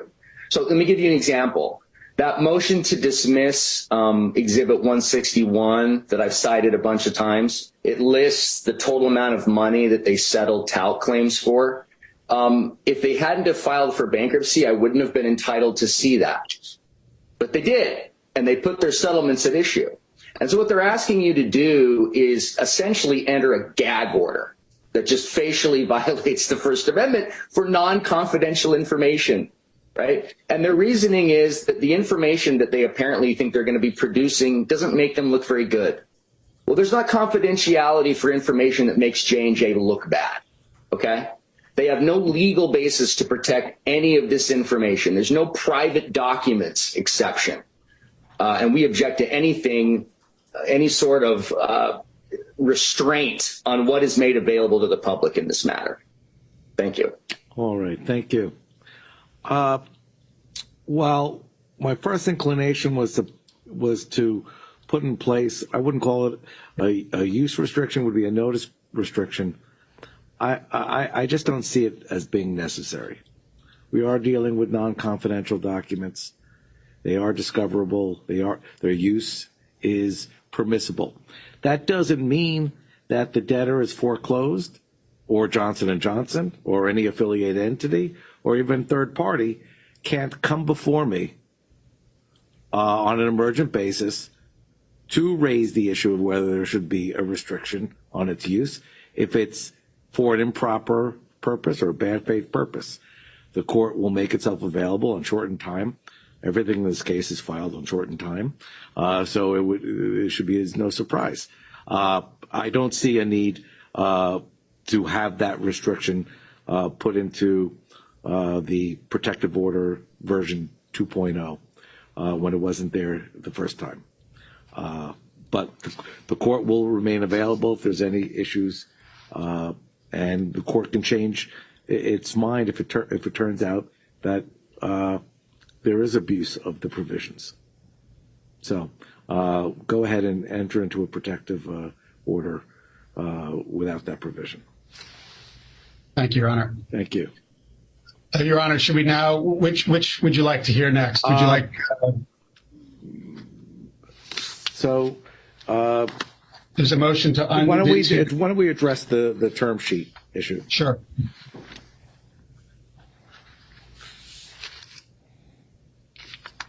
Again, Your Honor, this is Michael Winograd on behalf of Brown Rudnick, proposed counsel for the TCC. Your Honor, again, for the record, the motion to de-designate Exhibit A to the term sheet the arguments were set forth in an April 25th letter to the court. It was addressed in a May 3rd, in the May 3rd conference, where, if you recall, the debtor agreed to de-designate everything but Exhibit A to the term sheet. It was also addressed in our motion, docket 440, which was filed on May 5th. And late last night, debtors filed a response to that at docket 136. Your Honor, the entire term sheet was de-designated except for this one exhibit. The one exhibit is labeled, and this is, I will read the title into the record, which I believe has been read previously and described previously, Agreed Injury Criteria and Discount Percentages. It sets forth who will get how much. The term sheet, Your Honor, and its exhibit were negotiated between J&J and Mikhail Watts, a plaintiff's lawyer, who is purportedly representing talc claimants. It has been used, including Exhibit A, to solicit purported support for that term sheet that came through the PSAs, which attached the term sheet and Exhibit A. Let me just make a few very quick points, Your Honor, because I know there's been briefing on this. There's nothing confidential about Exhibit A under the current protective order, either 1.0, which the same relevant terms carry over to 2.0 now as well. There's an argument by LTL that it contains confidential proprietary business information. This, again, was something negotiated between J&J and an outside plaintiff's lawyer. There's nothing proprietary about it. It's agreed payment information in a plan. Now, there are some generic cases that LTL cites in its opposition with respect to confidentiality of term sheets. This term sheet has been de-designated. We're just talking about the payment formula. And here, unlike any of the cases it cites, where you're talking about 2 parties, 3 parties negotiating a settlement agreement, that is not what's happening here. This is a key part of a term sheet that is being touted publicly as having garnered support by thousands of claimants. There's been a campaign. It's been in the public eye, and all of that is because of J&J and LTL. Number 2, when they argue that it should be kept confidential, they rely on NDAs that were purportedly entered into between LTL on the one hand and the plaintiff's firms on the other. Of course, signing an NDA does not make something confidential. But more importantly, Your Honor, they have outright, repeatedly refused to produce the NDAs. They cannot, on the one hand, say these were all provided to parties subject to NDAs, and on the other hand, refuse to provide those actual NDAs. We also believe, Your Honor, as we put in our brief, that we believe on information and belief that it was in fact shared with plaintiffs' law firms other than those who have signed NDAs. We've reached out to Mr. Watts to confirm that. We reached out on April 24th. I understand from his law firm that he's traveling. We have not yet heard back. But we understand that they were provided to folks absent NDAs. But in any event, they will not provide the NDAs pursuant to which they claim that these were provided in the first place. Their second argument is that I think that Exhibit A was not introduced into the record, that it was marked as an exhibit. That is not true. We've cited the exact point. If you look at our docket 440, paragraphs 6 and 8, it was both marked and introduced into evidence. It is a part of the record, Exhibit A. It was done so without objection. It was marked at hearing. It was discussed at a hearing. There is no motion to seal pending, Your Honor. A judicial record, which this undeniably is, right? And again, at their brief at page 6, they say it was filed, but it wasn't filed, but it was just introduced. It was filed as part of the record. As an undeniable judicial record, it has to be de-designated. They would need to file a motion to seal, which we all know is a high bar. Once it is a judicial record, the public is entitled to see it. They cite one case, Your Honor, D'Amico, an Eastern District of Wisconsin case that they say agrees to designations, confidentiality designations with respect to term sheets. Again, That case explicitly, and I think they even note this in their parenthetical, was dealing with a document not only that had not been filed, but where the court said there's been no indication that it would ever be filed. Next, Your Honor, and again, I believe the absence of the NDAs alone warrants dedesignation. The fact that this is a judicial record alone warrants dedesignation. In addition, it was discussed in open court. The exact number that was derived from it with respect to Mr. Valadez was stated in open court without objection. And J&J's counsel then gave a settlement number, a confidential settlement number that was proposed during settlement negotiations, and said that number also tracked from the formula. They have touted this plan publicly, Your Honor. They have touted the total payment. They've said it fairly compensates victims and that they have support for it, but they simply won't disclose who's getting paid how much. They can't do that, Your Honor. The term sheet has been designated. Exhibit A should go along with it. There's simply no basis to keep it confidential, and to the extent there ever was, it has to have been waived. I will add one other point, Your Honor. The plan itself has now been made public. It provides a formula, and that's public. There's now even less of an argument to conceivably keep what apparently was a draft formula that was shared and used to solicit support confidential when the final is out in the public. There won't be any confusion, as debtor claims. The plan is the plan, but we are entitled to dedesignate whatever that draft of that formula was. Thank you, Your Honor. Thank you, Mr. Winograd. Mr. Torborg, and if you would address, Mr. Torborg, the last issue, because I haven't looked at what was filed, the plan and disclosure statement. Are the terms that appear in the term sheet, have they been included in the plan and disclosure statement? Can you hear me okay, Your Honor? Yes. This is David Torborg. Yes, I can. Great. As it happens, I was going to start with that issue, and we think it actually supports the debtor's position here. The terms that are in Exhibit A are really a precursor to the TDPs that are included as Exhibit M of the plan. There are some differences between those TDPs and the terms that are in Exhibit A. So we believe that disclosing Exhibit A would just cause confusion that is completely not necessary here.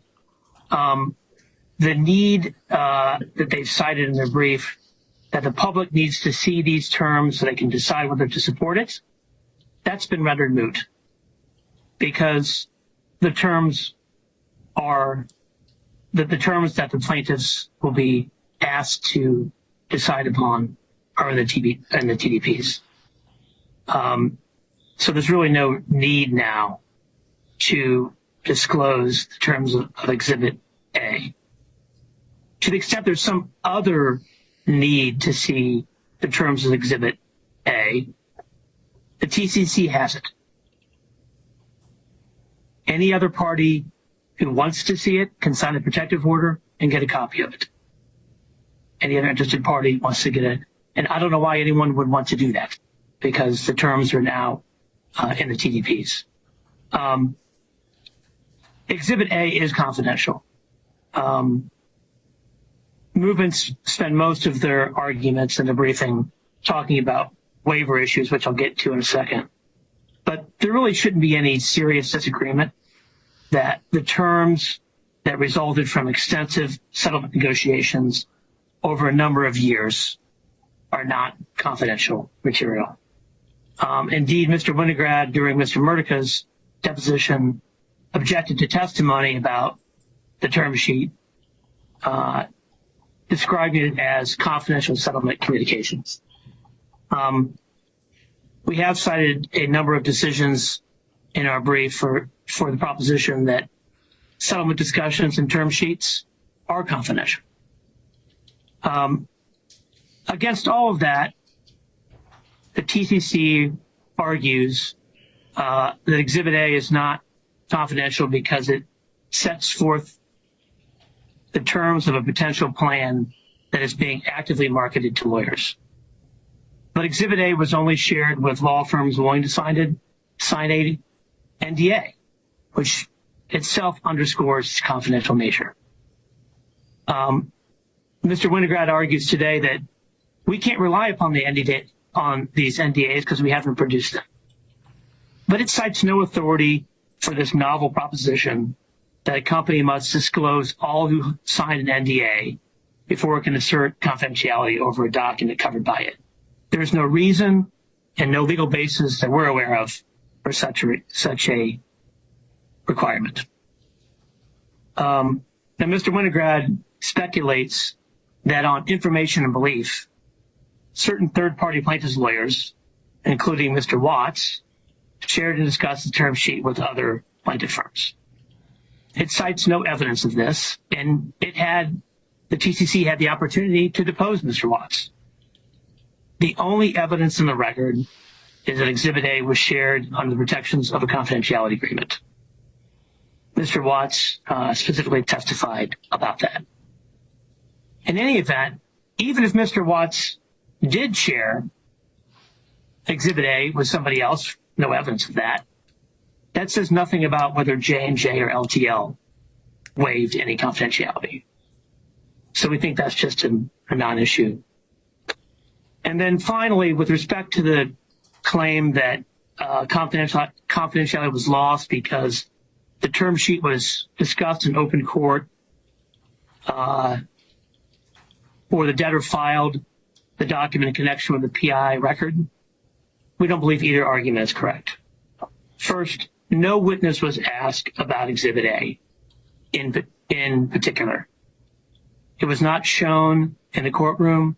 In fact, Your Honor might remember last week there was a little bit of a dust-up with Mr. Birchfield when he had inadvertently showed the term sheet on the Zoom link in the court. So the debtor has been very cognizant of whether that document's getting out and being talked to the public and has taken precautions against that. As to the notion that it's a judicial record because it was filed with the court, that does not automatically mean that it loses its confidentiality status. When the parties submitted their exhibits in camera to the court, the debtor marked this Exhibit A as confidential. And there was no challenge to that at the time. None of the cases that the TCC has cited support the notion that filing a document into the record automatically defeats confidentiality protection. And finally, courts have long recognized the sensitivities around disclosure of settlement negotiations, given the likelihood of public disclosure will chill, settlement negotiations. I think the same is true here. And finally, I would note on the topic of judicial records that nothing in the court's decision on the PI appears to have relied at all upon the terms of Exhibit A. So we're not dealing with a situation where the public is being deprived of information that was materials for the decision. So for all those reasons, we think the motion should be denied. And unless Your Honor has any questions, that's all I have. All right. Thank you, Mr. Torborg. Thank you. Ms. Richendeffer? Thank you, Your Honor. Linda Richendorfer, counsel for the U.S. trustee. Your Honor, I'm just observing something I hear developing throughout this morning's conference. We have debtors arguing that their plan is supported by an overwhelming majority of claimants. And Your Honor has raised the issue of the application of 1112B2A, which requires that there's a reasonable likelihood that a plan will be confirmed. And now we're hearing that the term sheet, which is the basis of debtors claiming that a majority of the claimants support their plan, that the term sheet does not match all of the TDPs, which they say is the portion of the plan we should be looking at. And so, Your Honor, I think what's happening is that they're putting it at issue. I think the debtors are putting at issue what is in the exact term sheet, because if they're going to come into court for the motion to dismiss and continue to argue, a majority of people support this, and the majority of people agreed to a term sheet that we're now told is different than what's in the plan. And we even heard from counsel for the ad hoc committee that there are some differences and they're looking into them. Then I think that the term sheet, if for no other reason, has been put at issue by the debtors, and for that reason alone should be disclosed. I know that the U.S. Trustee's office has never seen it, and I know that when questions were asked during the depositions I attended for the preliminary injunction, the claim, privilege, common interest, settlement discussions, like various different objections were made depending on who was defending the deponent.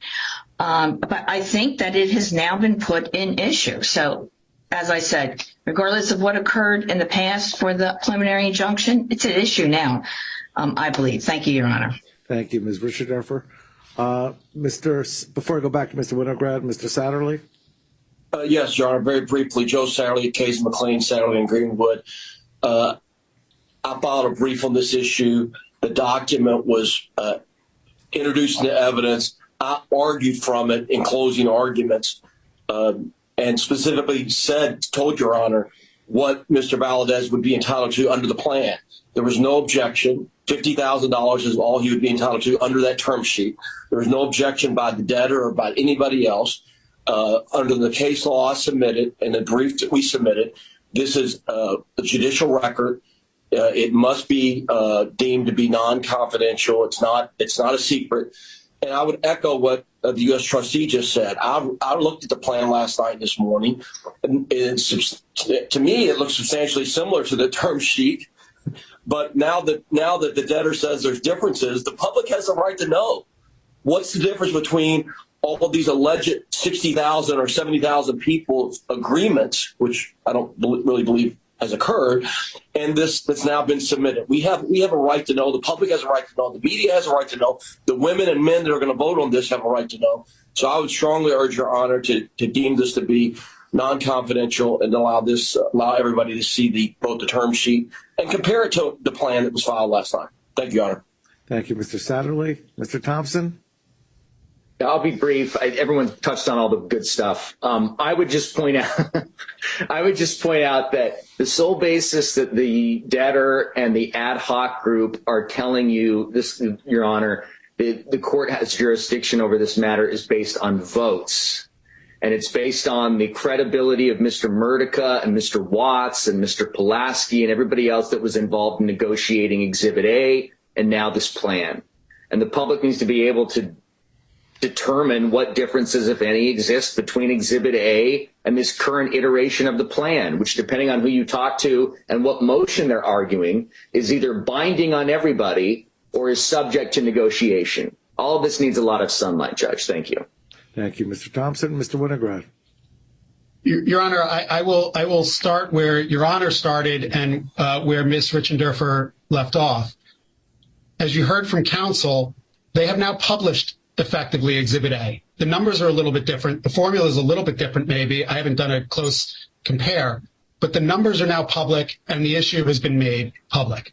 There's absolutely no basis to withhold the prior iteration of that, what counsel called a precursor. In addition, Your Honor, it's not entirely moot because those numbers remain the numbers that we were told were supported by these 60+ thousand unfiled claimants.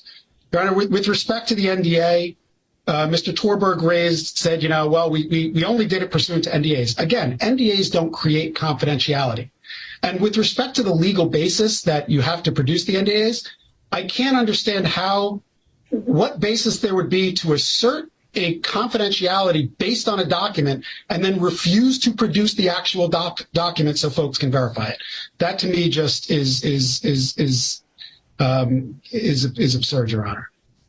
Your Honor, it was mentioned in open court The numbers were given. We were told those numbers tracked with the formula, and that happened twice. Once by Mr. Satterley, as he again explained, and once again, as I mentioned, by counsel for J&J in public. Mr. Torberg argued that if Mr. Watts shared the document with people who didn't sign the NDA, and again, we understand that on information and belief, we're waiting for a response from, we've been waiting a couple of weeks for a response from Mr. Watts. It is equally his document as it was J&J's. That it was a document that apparently J&J and Mr. Watts negotiated and put together. On the point on a judicial record, we're not arguing judicial records are automatically, accessible to the public, but there is a strong presumption, as we noted in our briefing, and a motion to seal is required. We all know the high standard on a motion to seal, and that just simply hasn't been met. It's a judicial document. It's been discussed twice in open court. There's just no basis to keep it confidential. With respect, Your Honor, to settlement negotiations, again, these are not generic settlement negotiations. This is an actual term sheet that has been touted publicly in an important case as having garnered support and as providing fair compensation to the victims. There's simply for 5 or 6 different reasons, including the fact that its subsequent iteration is now public and at issue. There are 5 or 6 independent bases to de-designate Exhibit A. Thank you, Your Honor. Thank you, counsel. Because the information is available to the extent it comports with what's listed in the term sheet, is available as part of the filing by the debtor last night or early this morning, the public has access to such information. The concern I have is that there is a substantial risk of prejudice and confusion. This is not the document that is that this court has approved to go out to the public. There's been we're far away from approving a disclosure statement with terms that the public can view and consider. These terms arise from settlement discussions that can and in all likelihood will change as the process goes forward. Indeed, as I've indicated, the court does not have the benefit of even a view or an opinion put forward by the future claims representative as to the merits of any numbers included in any matrices or the like. It would simply prejudice and cause confusion to have multiple sets of numbers available. The information is available in discovery consistent with protective orders. No parties are being disadvantaged. And it doesn't mean that once the disclosure statement process moves forward, if it does move forward, and we have to see in what context, that the document isn't appropriate to be declassified as far as confidentiality. So I am not going to order the removal of the designation at this time, but we'll revisit it as part of the disclosure statement process. Also, I don't see it as necessarily relevant to the motion to dismiss.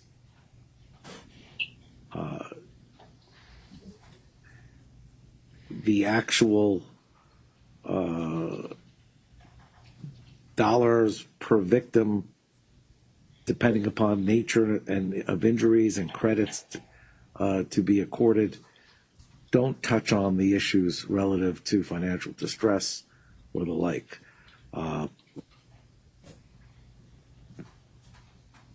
And I'm happy to reconsider as we progress going forward. Mr. Satterley? Yes, Sean. I just want to clarify so the record's absolutely 100% clear. The term sheet that we're talking about here is the only thing that remains confidential from the PI hearing and the discovery that we had based upon Your Honor's previous ruling, correct? Correct. Okay, thank you, Your Honor. That's all I had.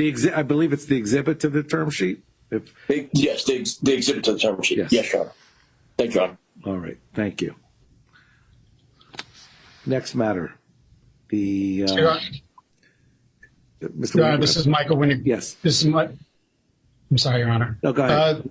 We've got the motion to unredact, and we have the motion with respect to the common interest privilege, whichever Your Honor would like to hear first. Let's address the motion to read. The common interest issue. Sure. And for that, Mr. Jonas is going to handle that for us, Your Honor.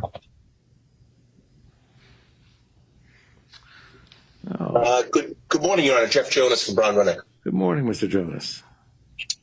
Pleasure to see you again. For the record, Your Honor, Jeff Jonas, Brown Rudnick, proposed counsel for the TALC Claimants Committee. Your Honor, we are seeking an order compelling the debtor to produce documents relating to the termination of the 2021 funding agreement. The debtor asserts that all such documents are subject to a common interest privilege between the debtor and JLJ. I'm sorry, Johnson & Johnson, J&J. As the court is aware, the debtor and J&J terminated the 2021 funding agreement allegedly because it became, quote, void or voidable, close quote, when the Third Circuit issued its opinion in January 2023 dismissing the first bankruptcy case. Your Honor, I won't restate all of the arguments in our motion, but instead we'll try to reply to the arguments made in J&J's response and objection and the debtor's objection, both filed late yesterday or last night. First, I'd like to make sure parts of the record here are very clear. Johnson & Johnson, at least twice in its reply, states, quote, the value of the prior funding agreement was the amount of the liability minus the value of the debtor, not $60 billion, and that did not change with the new agreements. Your Honor, this also shows up in the debtor's reply or objection. This is tortured and misleading. At the preliminary injunction trial on the 18th of April, at among other places, page 66, line 18 through page 67, line 15, Mr. Kim confirmed that J&J's total funding agreement exposure went from $60 billion to $8.9 billion. Also, both J&J and the debtor have refused to answer questions about termination of the funding agreement. For example, Mr. Kim, at his deposition on April 14th, page 83, line 1 through page 84, line 4, just like to read this into the record, Your Honor, it'll be brief. The parties to the funding agreement are LTL, right? Yes. Answer, yes. Question, Johnson & Johnson Consumer Inc., right? Answer, yes. You're talking about the old question. Yeah, the old funding agreement and Johnson & Johnson, right? Answer, yes. Question, so did you ever discuss with those parties whether they thought the funding agreement was void or voidable? Answer, there were discussions among counsel for those parties. Question, well, let me ask you, was Johnson & Johnson or JCI their view that the agreement was void or voidable? Ms. Brown interposed, I think that's going to implicate legal advice and would cause you to speculate as well, so I object. Can you answer that question without divulging information of other lawyers that you may also have a privilege with under the common interest? Witness, no, but Ms. Brown, okay, then I'm just going to instruct you not to answer. Similarly, Your Honor, Mr. Haas, at his deposition on April 14th, page 128, line 3 through 23, question, Mr. Haas, who at Johnson & Johnson had any role in agreeing to terminate the 2021 funding agreement prior to April 4th, 2021? Ms. Brown, well, that assumes facts. I object, lacking foundation. And to the extent you have that knowledge independent of your role as worldwide head of litigation, you can answer it. If not, I object and instruct. Answer, that is covered by an implicated attorney-client privilege and the work product protection. Question, Mr. Haas, are you aware, yes or no, of whether J&J and LTL agreed to terminate the 2021 funding agreement while the first LTL Bankruptcy was still pending. Ms. Brown, I object, privilege. I instruct him not to answer. I thought it was important to put these into the record, Your Honor, to give some context to what we're talking about today. The committee has been unable to get at the facts surrounding termination of the 2021 funding agreement. The document, which in its first bankruptcy case, the debtor extolled the virtues of because it would ensure fair and equitable recoveries to all TALF claimants. I think it's also important, Your Honor, to point out that the debtor in J&J carefully planned and instituted using only lawyers in connection with the termination of the funding agreement, so as to strategically be able to assert privileges and joint interest to shield any discovery as to what happened here, all to the disadvantage of their creditors, victims, and the TCC. Of course, Your Honor, the debtor in J&J selectively choose when to use privileges and common interest as a shield and when to do so as a sword.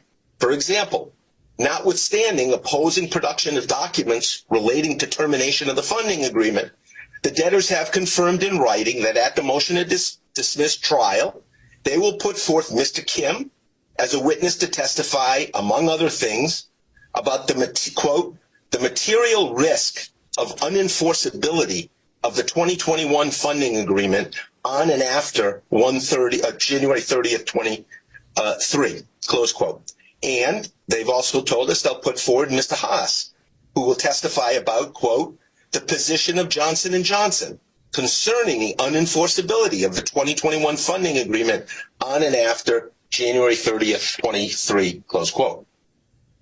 Your Honor, with that background, the common interest is inapplicable here, where the parties in question, here the debtor and Johnson & Johnson, are adverse to each other.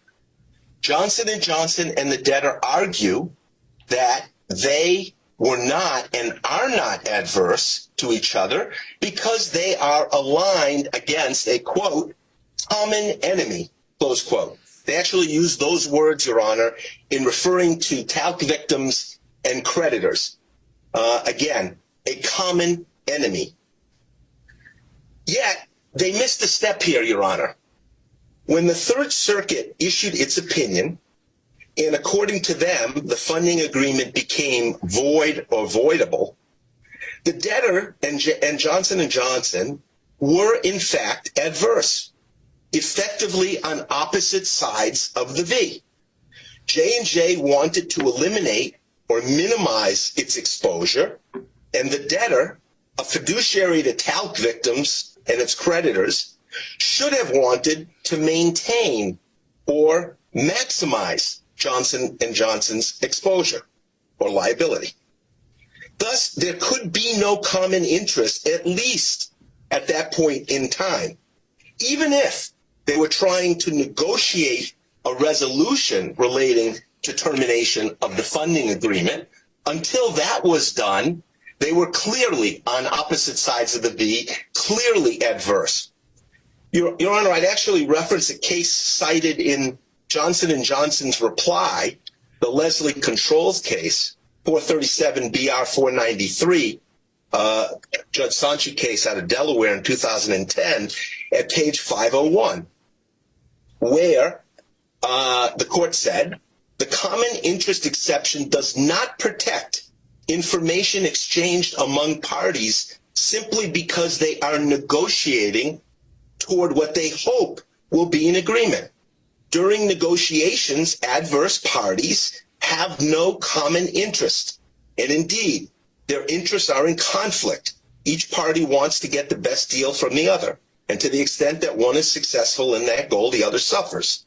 As a result, until an agreement is actually reached, it is not objectively reasonable for a negotiating party to believe that a communication of privileged material to other negotiating parties was confidential and thus protected by the common interest privilege.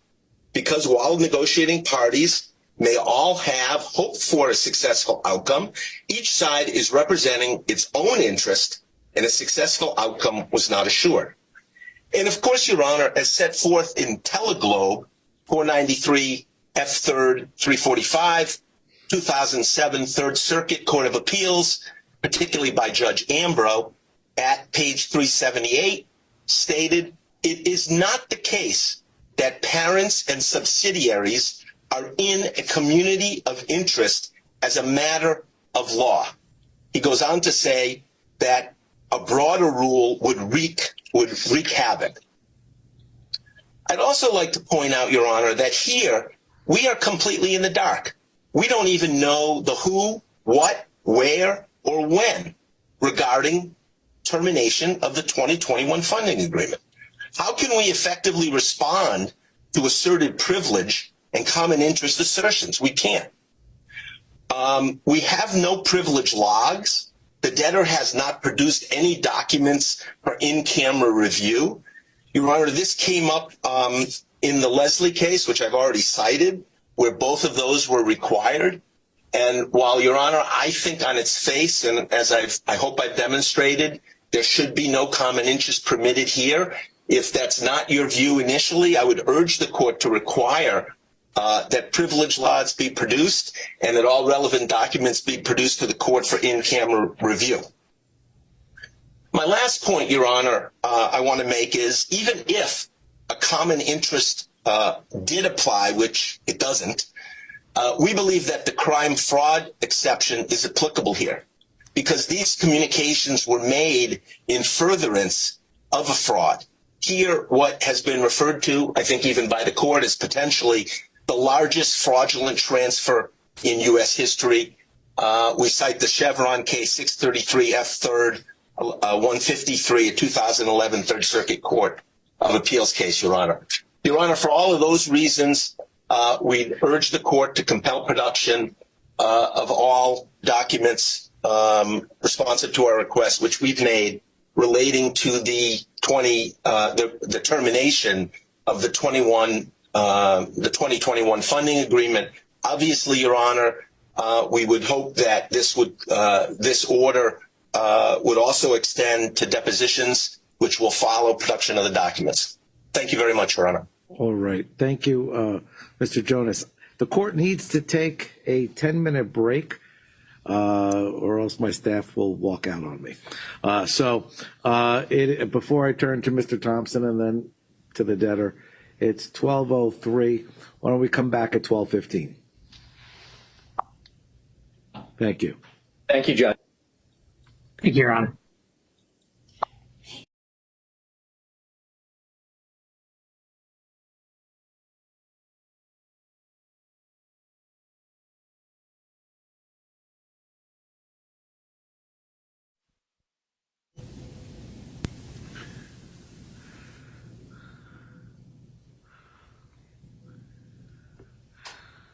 Okay. It's like a TV production. We're back. And if I recall, Mr. Thompson, you had your hand up before I go to debtor's response? Yes, thank you, Your Honor. So what we're seeing here in this assertion of common interest privilege is a complication of what happens when you try to overcome the tort system without the obligations of a bankruptcy filing. So I'm going to quote to you from a portion of the ABI seminar that I've attached as an exhibit many times. This is page 27. This is Mr. Gordon speaking. I've heard judges say that the problem is that you've got the affiliates and the debtor is never going to enforce the funding agreement.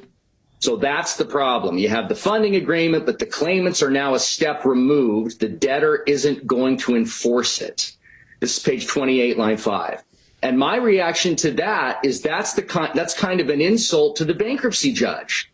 So we're there in the bankruptcy court. We're a debtor in possession. We're a fiduciary. We elect not, the other side reaches, we elect not to enforce. Is the bankruptcy judge going to not let us get away with that? So that's April of 2022.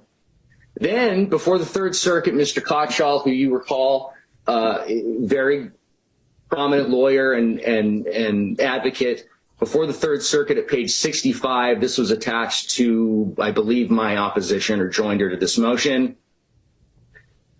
This funding agreement, this is Mr. Kochal to the Third Circuit. This funding agreement gives the entire value of JJCI, the entire value, $61 billion, free and clear to the potential claimants so that the entire pot of money is available. Going down to the next paragraph, the funding agreement, this is quite important to our argument. The funding agreement itself bars that, or if it occurred, if there were any payment to J&J or to shareholders or anything like that, distributions, all of that increases the $61 billion pot. $61 billion is only a floor, not a ceiling. And that's what he said. It's only a floor, not a ceiling, $61 billion. And as Your Honor recalls, Mr. Gordon on February 18th and Mr. Kochel to the Third Circuit said that the funding agreement applied inside and outside of bankruptcy. So then in January, we have an opinion by Judge Ambrose that says at page 109 or 108, at the end of page 108, presented from these facts presented by J&J and LTL themselves, we can infer only that LTL at the time of its filing was highly solvent with access to cash to meet comfortably its liabilities as they came due for the foreseeable future. Skipping ahead a little bit further on in page 109, and importantly, Your Honor, this was a part of the opinion that they added specifically on March 31st, 4 days before J&J filed its second bad faith bankruptcy. This all comports with the theme LTL proclaimed in this case from day one. It can pay all current and future tout claimants in full. And then at the next paragraph, we take J&J and LTL at their word and agree. LTL has a funding backstop, not unlike an ATM. Your Honor's familiar with that language. And so what's happened here is that J&J tried to outsmart the bankruptcy code. And their arguments to you in February of last year and to the Third Circuit in their briefing and an oral argument was that the funding agreement cured all of the allegations of a fraudulent transfer. There's no fraudulent transfer because the funding agreement exists inside and outside of bankruptcy, and the funding agreement is worth at least $61 billion. So then they lose on that ground. So now they got a problem because they've got a funding agreement that's worth $61 billion, and the Third Circuit has now found that they filed in bad faith. So now they've got to commit some fraud. Now, 524G is not a menu choice for billionaires. So J&J created LTL Management solely. The sole purpose of LTL Management's existence is to buy a channeling injunction for its non-debtor controlling parent, Johnson & Johnson. And so after the Third Circuit takes J&J at its word, takes LTL at its word, takes Mr. Gordon at his word that these funding agreements are enforceable, the bankruptcy judge will not allow these funding agreements to not be enforced if we try to not enforce them, which is exactly what's happening here. J&J under your or LTL under your jurisdiction has committed fraud, Your Honor. They did. They're trying to give away the funding agreement so they can generate financial distress, and they're doing it in your courtroom under your jurisdiction. And so the tout creditors are entitled to every communication that took place between LTL and J&J that show this fraud. J&J cannot get a channeling injunction through LTL. And then this only argument in opposition is essentially, we've got a common enemy. Well, the common enemy are plaintiffs represented by people like me, who actually have cases that are worth something more than zero in the tort system, which the ad hoc committee cannot say. The ad hoc committee doesn't say how many claimants they represent, and for all we can see, all of these cases that they claim they represent are worth zero in the tort system. They're not bringing in the tort system. So what we see here is J&J buying off lawyers, the kinds of lawyers that they bashed last February before you in your motion to dismiss trial. They're now very eager to make a deal with. So they've committed fraud. The claimants have to be able to see it. And just saying that, well, we have a common enemy. The people that we poisoned, they're our enemy, and we have a common enemy, and because we have a common enemy, you can't see how we committed all the fraud. Your Honor, it's not right. And this court has not always agreed with my opinions on things, which I appreciate, but this is crystal clear. Communications between J&J and LTL under your jurisdiction are discoverable. The claimants are entitled to see them. There is billions and billions of dollars that LTL gave away after they were leaned on by J&J, and it's not right. We have to be able to investigate it, unless, of course, Your Honor would dismiss the case, which I would happily accept as well. Thank you. Thank you, Mr. Thompson. Mr. Torborg. Good afternoon, Your Honor. Again, David Torborg, Jones Day, on behalf of the debtor. Before I get into what I was planning to say, I think I need to do a pretty important clarification in response to what Mr. Jonas was arguing. He was suggesting that we have withheld all communications, all documents that have anything to do with the termination and replacement of the funding agreement. And that's just not accurate. John Kim and Mr. Haas both were allowed to testify that there were discussions about this issue, when they occurred, and what their positions were. Okay? What we have been withholding are privileged communications. Okay? That's what we're withholding. And this notion that Mr. Jonas has that we have no idea what their argument is, that's not true. They've seen in our declaration, first day declaration, what our position is on why we believe the agreement was rendered unenforceable. So it's not like they don't have any idea where we're going with this.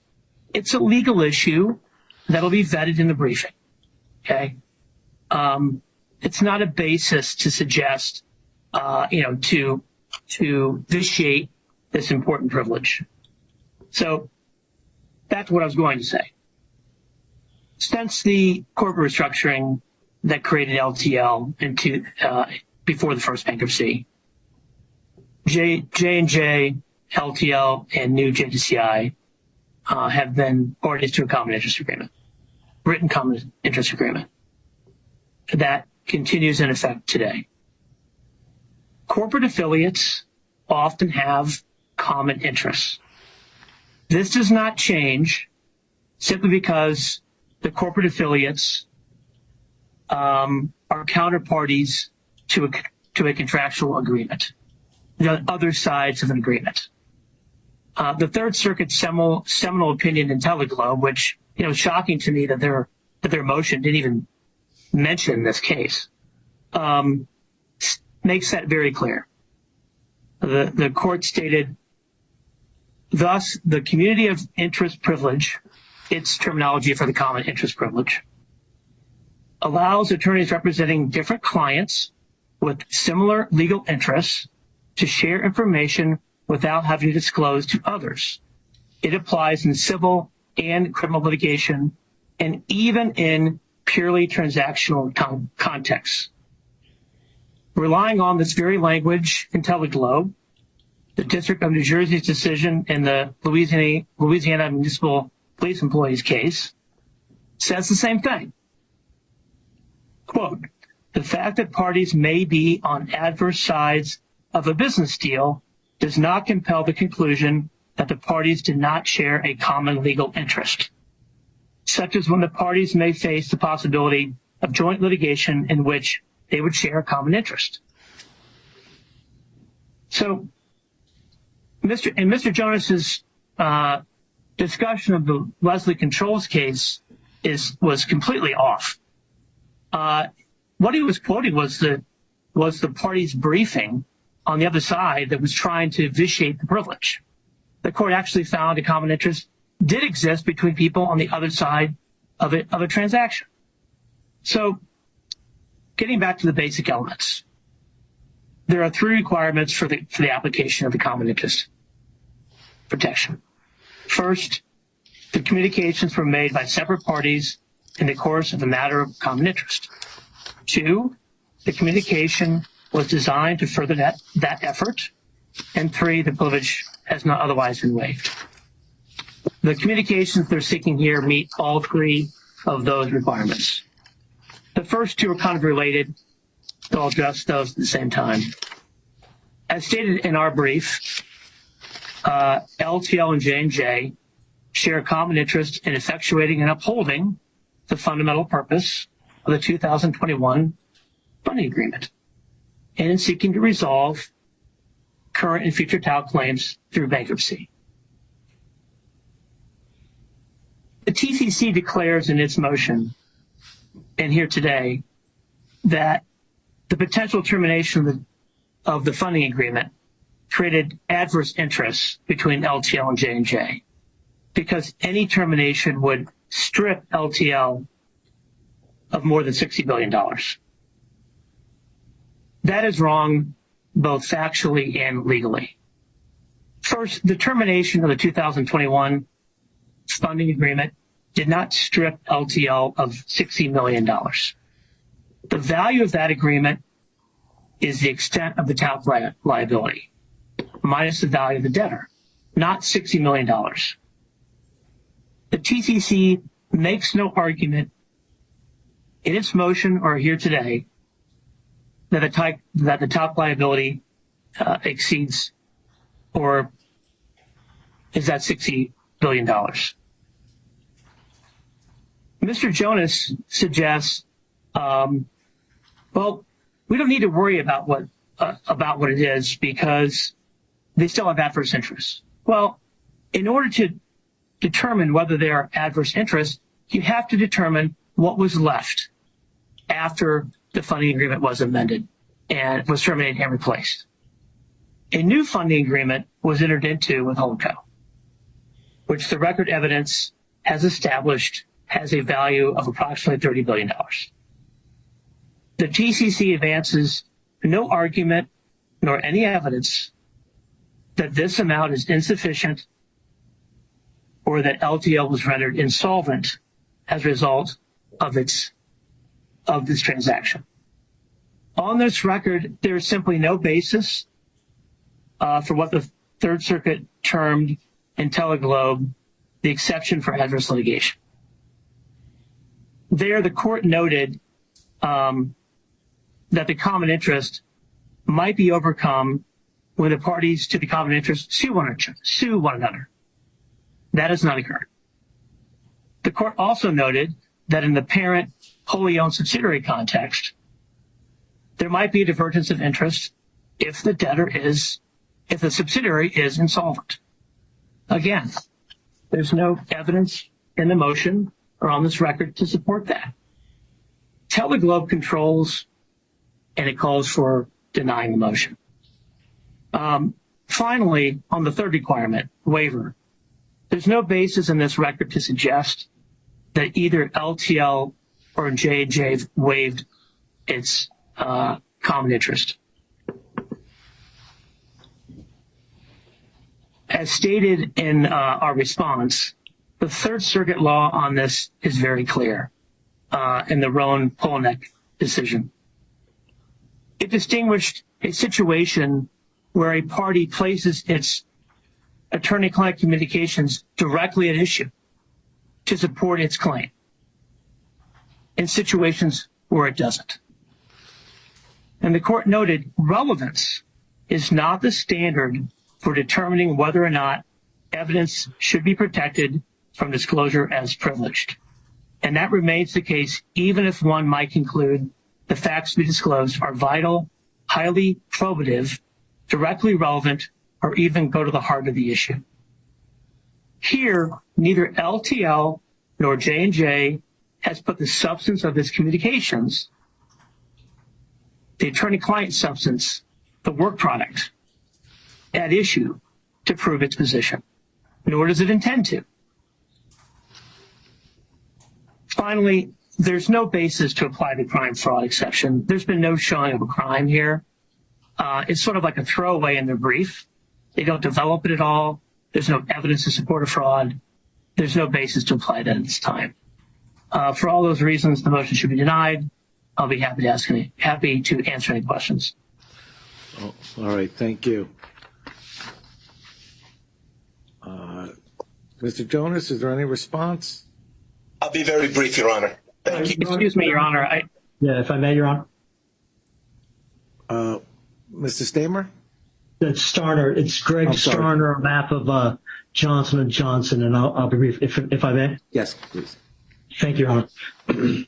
So just to follow up on a few points that my colleague, Mr. Torberg, hit on, I think fundamentally, it doesn't sound like there's a real dispute about the common interest underlying the communications at issue. In fact, we've heard a lot from Mr. Thompson and others loudly complaining about that common interest, which existed at the beginning of the original bankruptcy filing and the original 2021 filing agreement, which in short was a common interest between LTL and J&J to together resolve all current and future talc claims in bankruptcy and to fund a settlement trust to achieve that. So that is the common interest that kind of underlines the communications at issue. And that was a goal that animated the original filing, as I said, and the original funding agreement. Now, after the Third Circuit ruled, that common interest continued and remained. And the legal discussions kind of at issue as to what the impact of the Third Circuit decision was consistent with and in furtherance of that same common interest. Indeed, the purpose of the discussions about what the impact and effect of the Third Circuit decision was about how can the parties continue to achieve that common goal and indeed effectuate the intent of the original funding agreement. And so I think what we have here, Your Honor, what we've heard, I think, from Mr. Jonas, and I think as Mr. Torberg noted, he did read from, I think, a helpful case that we cited too, issued by Judge Sanchi from Delaware, the Henry Leslie controls case. And Mr. Jonas read from the movement's brief, and in large part, they were asking for, I think, what the TCC is asking for here, which is, in effect, the establishment of a per se rule that parties engaged in negotiations can never share a common interest. That was the brief he was reading from. That's what they're asking the judge for there. And that's exactly what the judge rejected. And indeed, that court and other courts have recognized that with respect to common interest privilege, parties do not need to have a complete unity of interests. So indeed, if parties are on the opposite side of the transaction, or here, contractual counterparties, that is not a basis to say they do not otherwise have a common interest. And indeed, common interests have been properly recognized where parties may be otherwise adverse, as to other issues. And that's exactly, I think, what we have here. To the extent that LTL and J&J were contractual counterparties, that doesn't necessarily mean at all that they weren't entirely appropriate in pursuing their common interest and having some of these legal discussions that are, I think, at issue here. So I think that really fundamentally is the law on the issue, and I think is dispositive for the court. And I think I would just follow up, or I think conclude with two additional points, Your Honor. We've heard a suggestion that there is a sword and shield issue here, or a waiver concern. With respect to the amendment and substitution of the funding agreement, I think in short, everyone is aware of kind of what the basis and rationale for that was. The relevant inquiry ties into what the intent and goal of the parties were originally when they entered into the 2021 funding agreement, what the impact and scope of the Third Circuit's decision was on their ability to achieve and effectuate that goal, and what they did in response to that in terms of the only way to affect that intent and goal was ultimately to substitute and enter into the new funding agreement.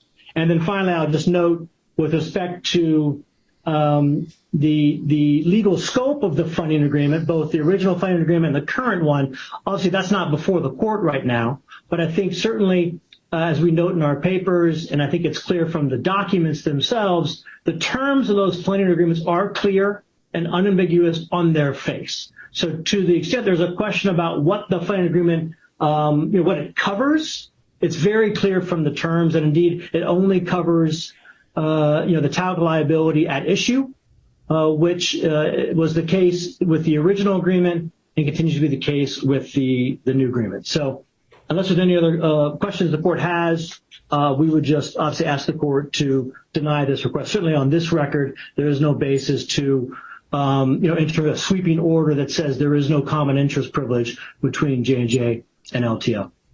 Thank you, counsel. Thank you, court. Mr. Jonas. Thank you, Your Honor. I'll be very brief. Jeff Jonas, Brown Rudnick, proposed counsel to the TCC. Your Honor, I feel like I'm kind of in Alice in Wonderland today. All we've heard today is obfuscation. I have no obligation today to prove the amount of talc claims or anything else. I simply want and am entitled to know what happened, why, how, when my client's fiduciary ended up giving up valuable rights in connection with the funding agreement. Did Johnson & Johnson threaten LTL with voiding the funding agreement? If so, when? Who did it? On what basis was that done?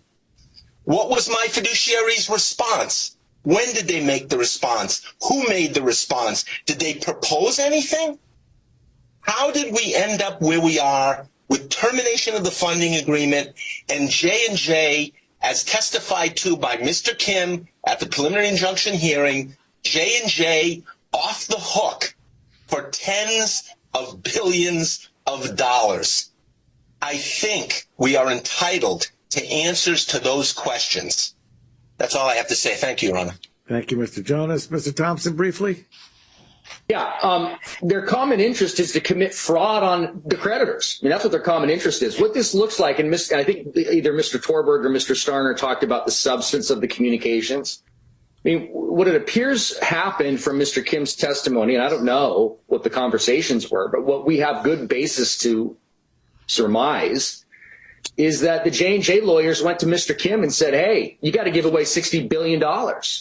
Because LTL had access to $61 billion in or out of bankruptcy, unconditional. And now, to the detriment of their creditors and a complete breach of their fiduciary duty to the estate, LTL now only has a conditional promise from J&J for $8 billion, and only if J&J gets a permanent injunction.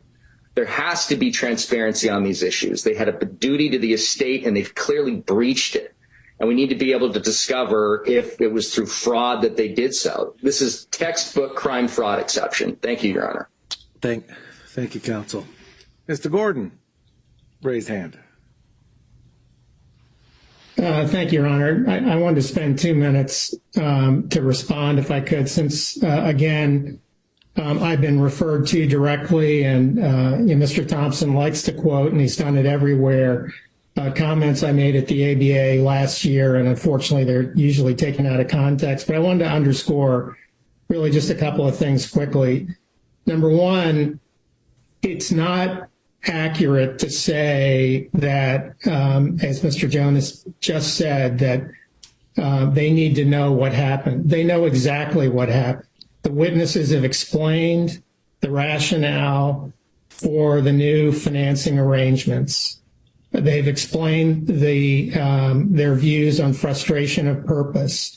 They've explained their views on the need to have agreements that actually effectuated the party's initial intent, which is to resolve these claims through a trust in a bankruptcy proceeding. What you're hearing today is nothing more than they don't like the answers. They have the information they need to make the arguments that they're already making. They have the documents themselves, as Mr. Starner just said. They have the testimony of these witnesses. And what they're asking you to do, in my judgment, is to go down a road that could set a very dangerous precedent where a common interest that is universally recognized to exist between a parent and its affiliates can be penetrated, even though they're acting together and in common with respect to litigation to which a subsidiary is subject. And I think that is very concerning that they would ask for this kind of sweeping relief. And in my view, that would set a very dangerous precedent for this case and for future cases. And frankly, where would it end? I mean, they're basically suggesting that the fact that you're acting in a common interest isn't enough to protect the privilege. And that just can't be right. That's not consistent with Teleglobe. And I would strongly urge Your Honor to reject their position. Thank you. Thank you, Mr. Gordon. All right, well argued. My ruling is likely to be viewed as somewhat anticlimactic. Teleglobe, the circuit makes clear that you apply the common interest doctrine when there's been a communication between two parties, separate parties, but that communication was made in the course of pursuing a matter of common interest, and that communication must be designed to further that common interest. Well, in order to gauge that, I actually believe it's necessary to view the specific document to be able to judge whether there's adversity and the timing and whether the goal is one of a common interest or a separate interest. I don't know how to do it otherwise. I am not prepared to come out with a blanket rule on common interest. I think Mr. Jonas rightly raised this possibility. So my question for Mr. Torborg or Mr. Gordon would be, I understand that a certain amount of confidential documents relative to the transaction at issue has been withheld under privilege, under both obviously the common interest privilege and then under an underlying privilege, attorney-client work product. How long would it take to be able to produce for the court a log or just the collection of documents with the highlight of that portion, which, or if it's not the whole document, that is for which a privilege is being asserted? What do you need? I think, Your Honor, this is David Torborg again, the debtor. I think we would need at least a week to do that, to make sure we're gathering all the documents. Then how about by close of business next Tuesday? You deliver the log with a copy of the log to the TCC and whichever parties are request. And the court. Your Honor, I'm sorry. Yeah. I didn't mean to interrupt. Go ahead, Mr. Starner. It's Greg Gordon. I just wanted to make the point, since we will not have had an opportunity to confer with our clients to respond to your question, I would just ask Your Honor's indulgence to permit us to come back if we determine that it's simply not doable to have this done by next Tuesday. I don't think either Mr. Torborg or I really knows necessarily whether that can be done. This is why I hope to build in a little more time before we get to the actual hearing. So these are the issues that come up. I try to be pragmatic. If there's an issue, you'll come back to me. Just come back to me sooner than Tuesday at 4 p.m. Understood. All right.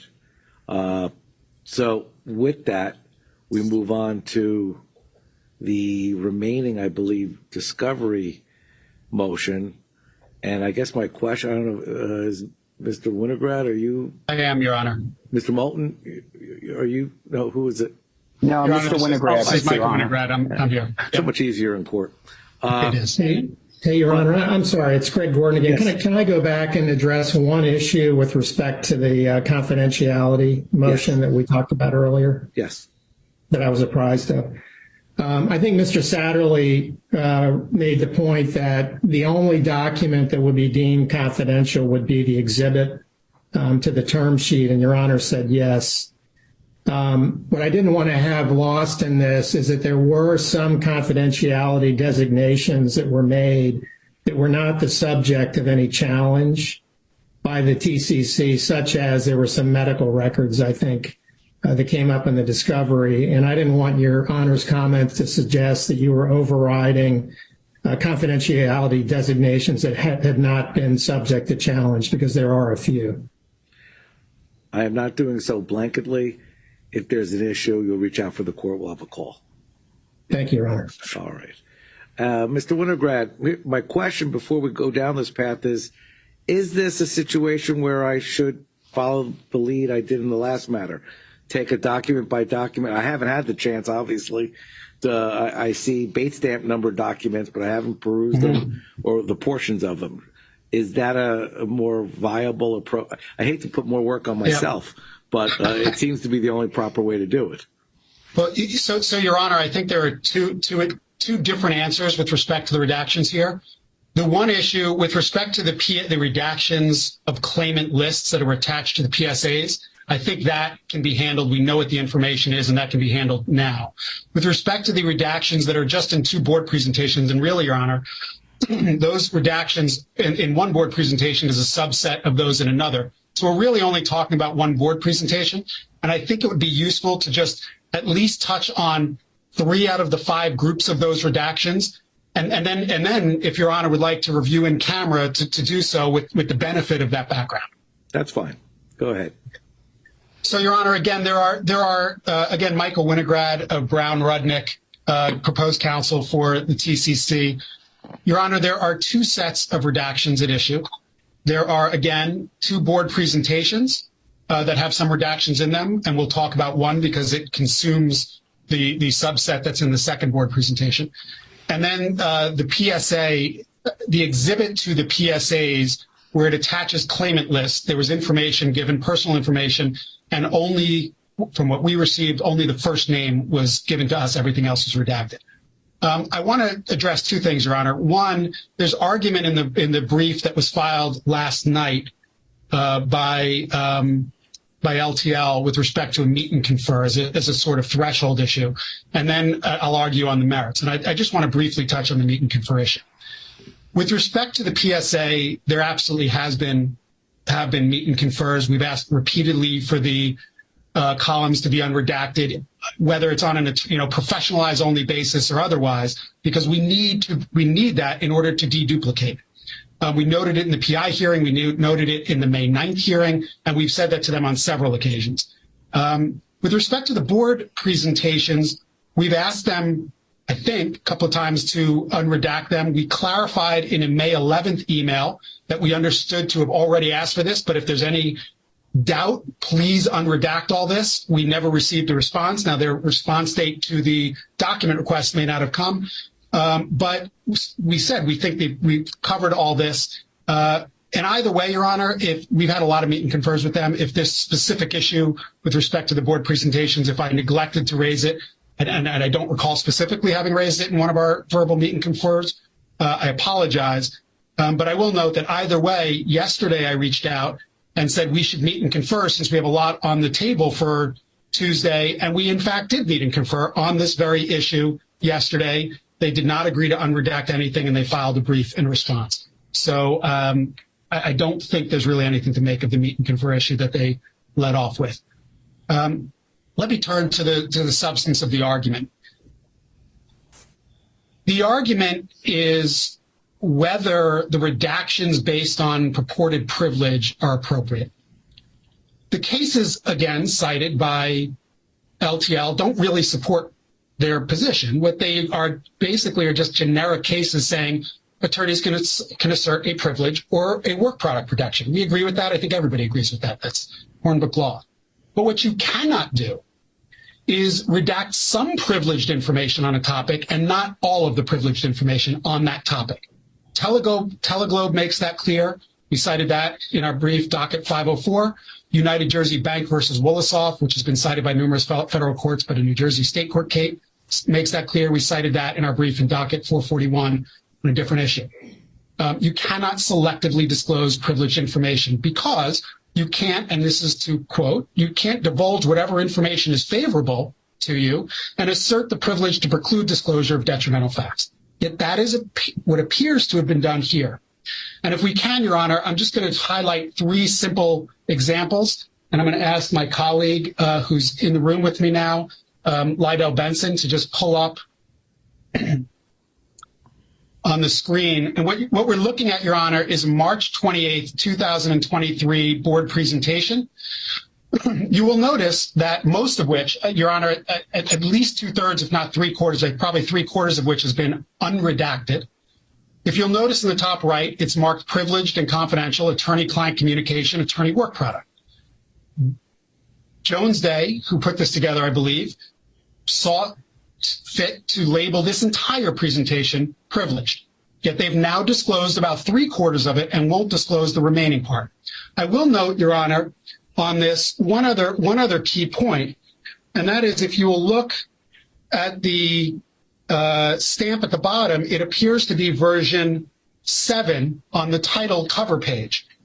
But if you look at the next page, you'll see at the bottom, the remaining part of this is version 6. Now, I can't tell you what that discrepancy is, and that'll be the subject of discovery, but I raise it because, and I'll talk about something in conjunction with that, there are two reasons that these portions should be unredacted.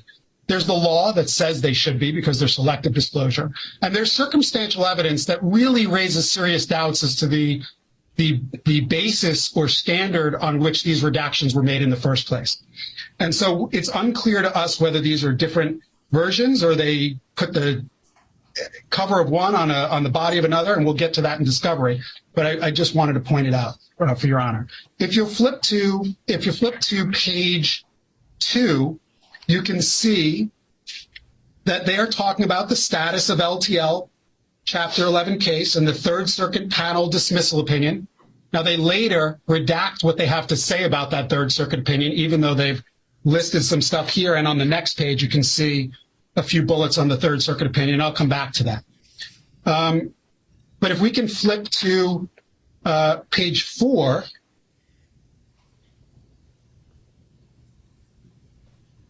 you'll see that this, if you look at pages 4 to 6, Your Honor, and this is the first circumstantial point that I'm talking about, there's an update regarding discussions with tout claimants, and it talks about the PSAs. And if you flip to page 5, you see supported plan terms, and it talks about $8.9 billion is what's being put in and when that money will be paid.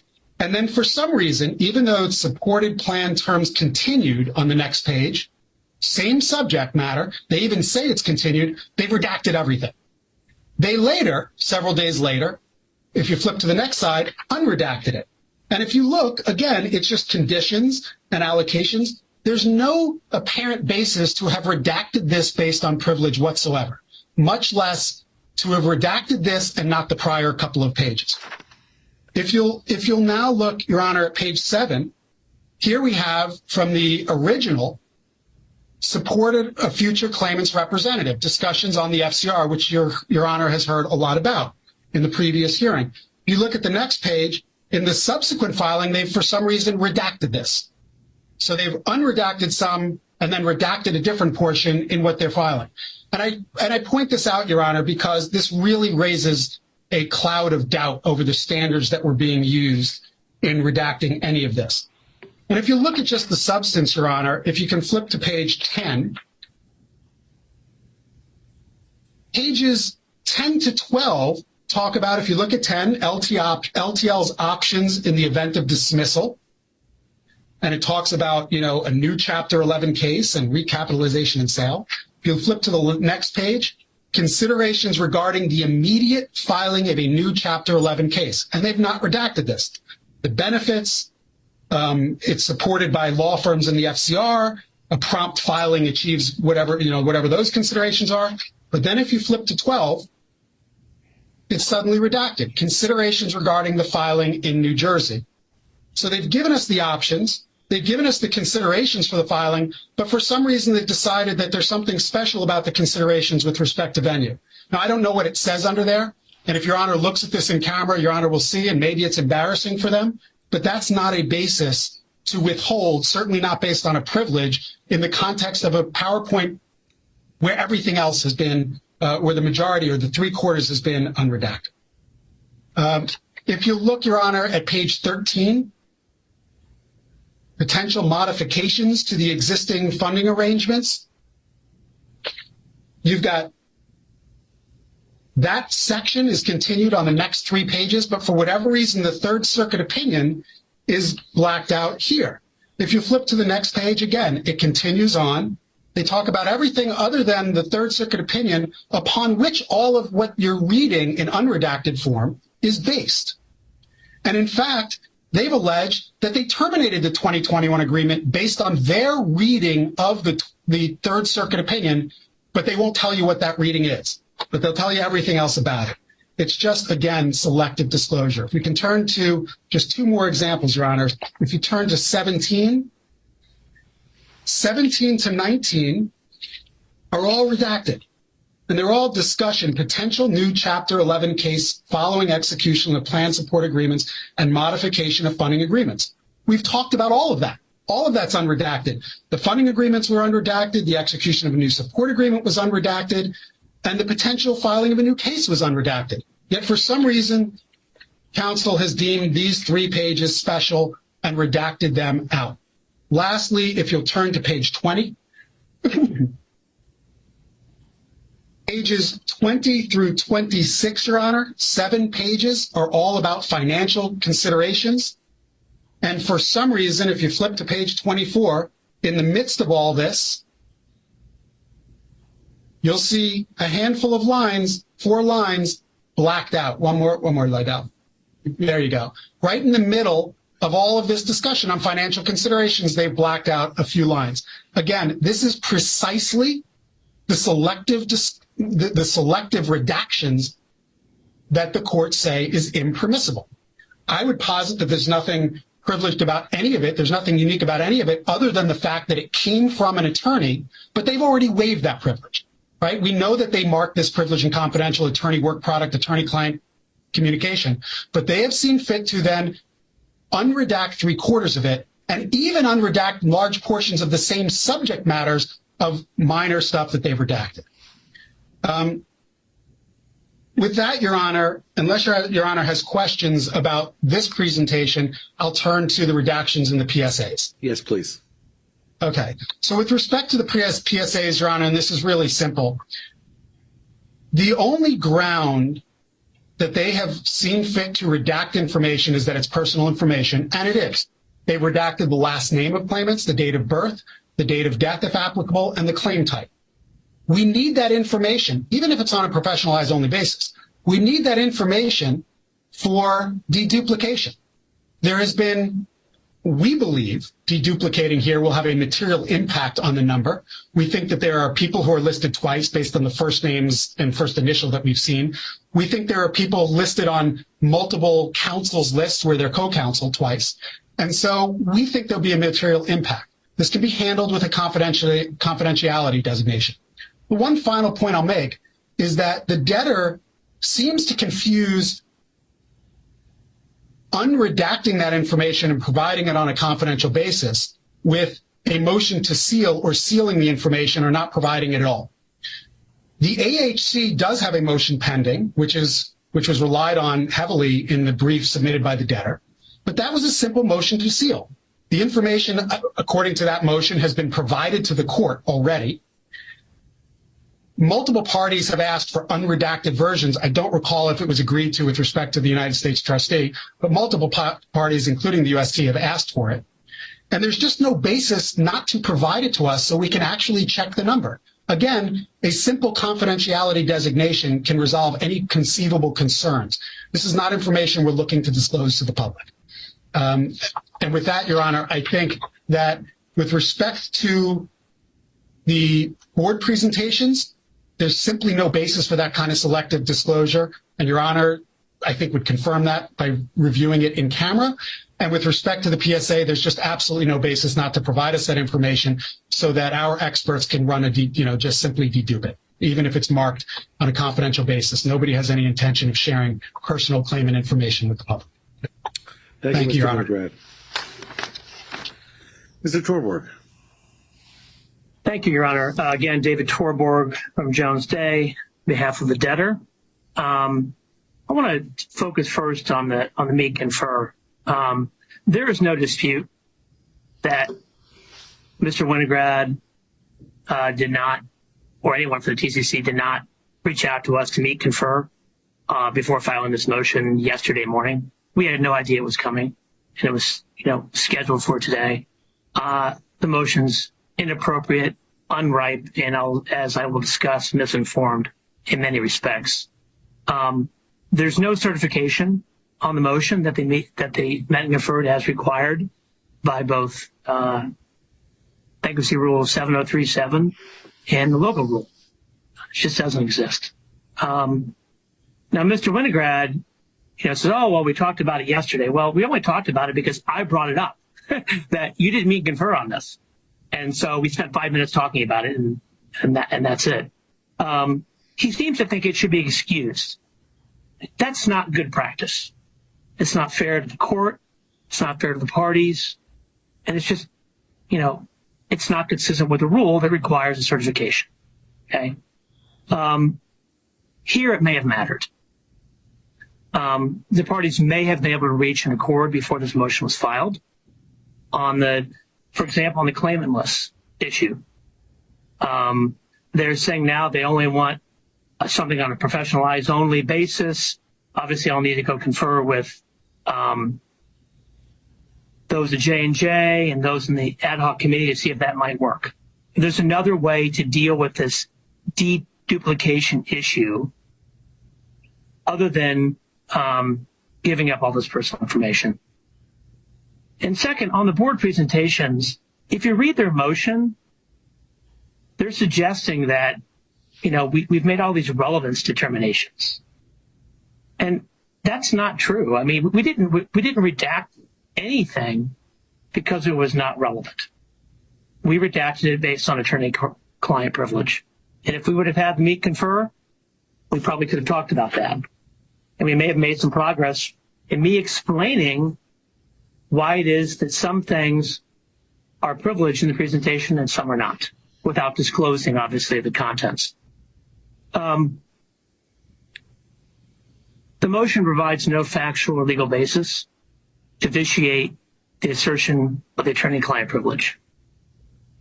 Mr. Winograd suggests today that, because the document is stamped in the upper right corner, privileged and confidential, that everything in the presentation is attorney-client privileged, and by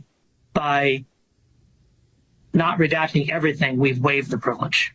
That's a ludicrous position. I mean, parties stamp documents, privileged and confidential, attorney-client privilege, all the time, and then later redact them subjectively.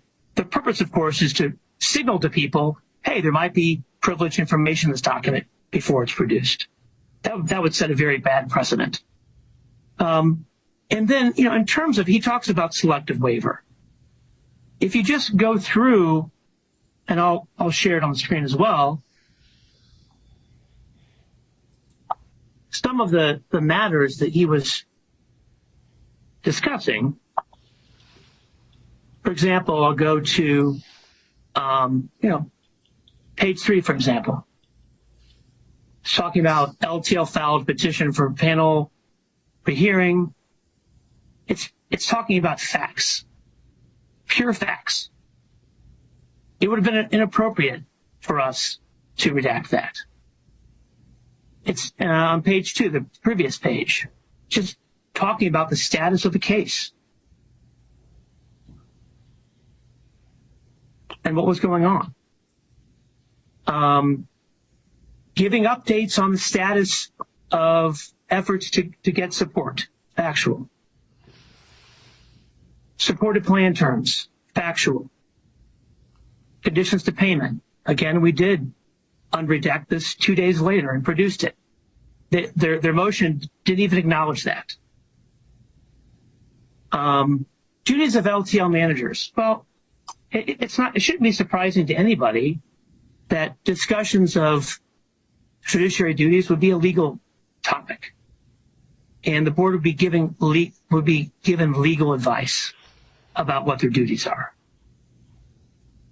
So there has been no selective. In fact, he didn't point to anything specific where we waive something that arguably is privileged, because we haven't. So there's no basis for any notion that there's been a selective waiver here.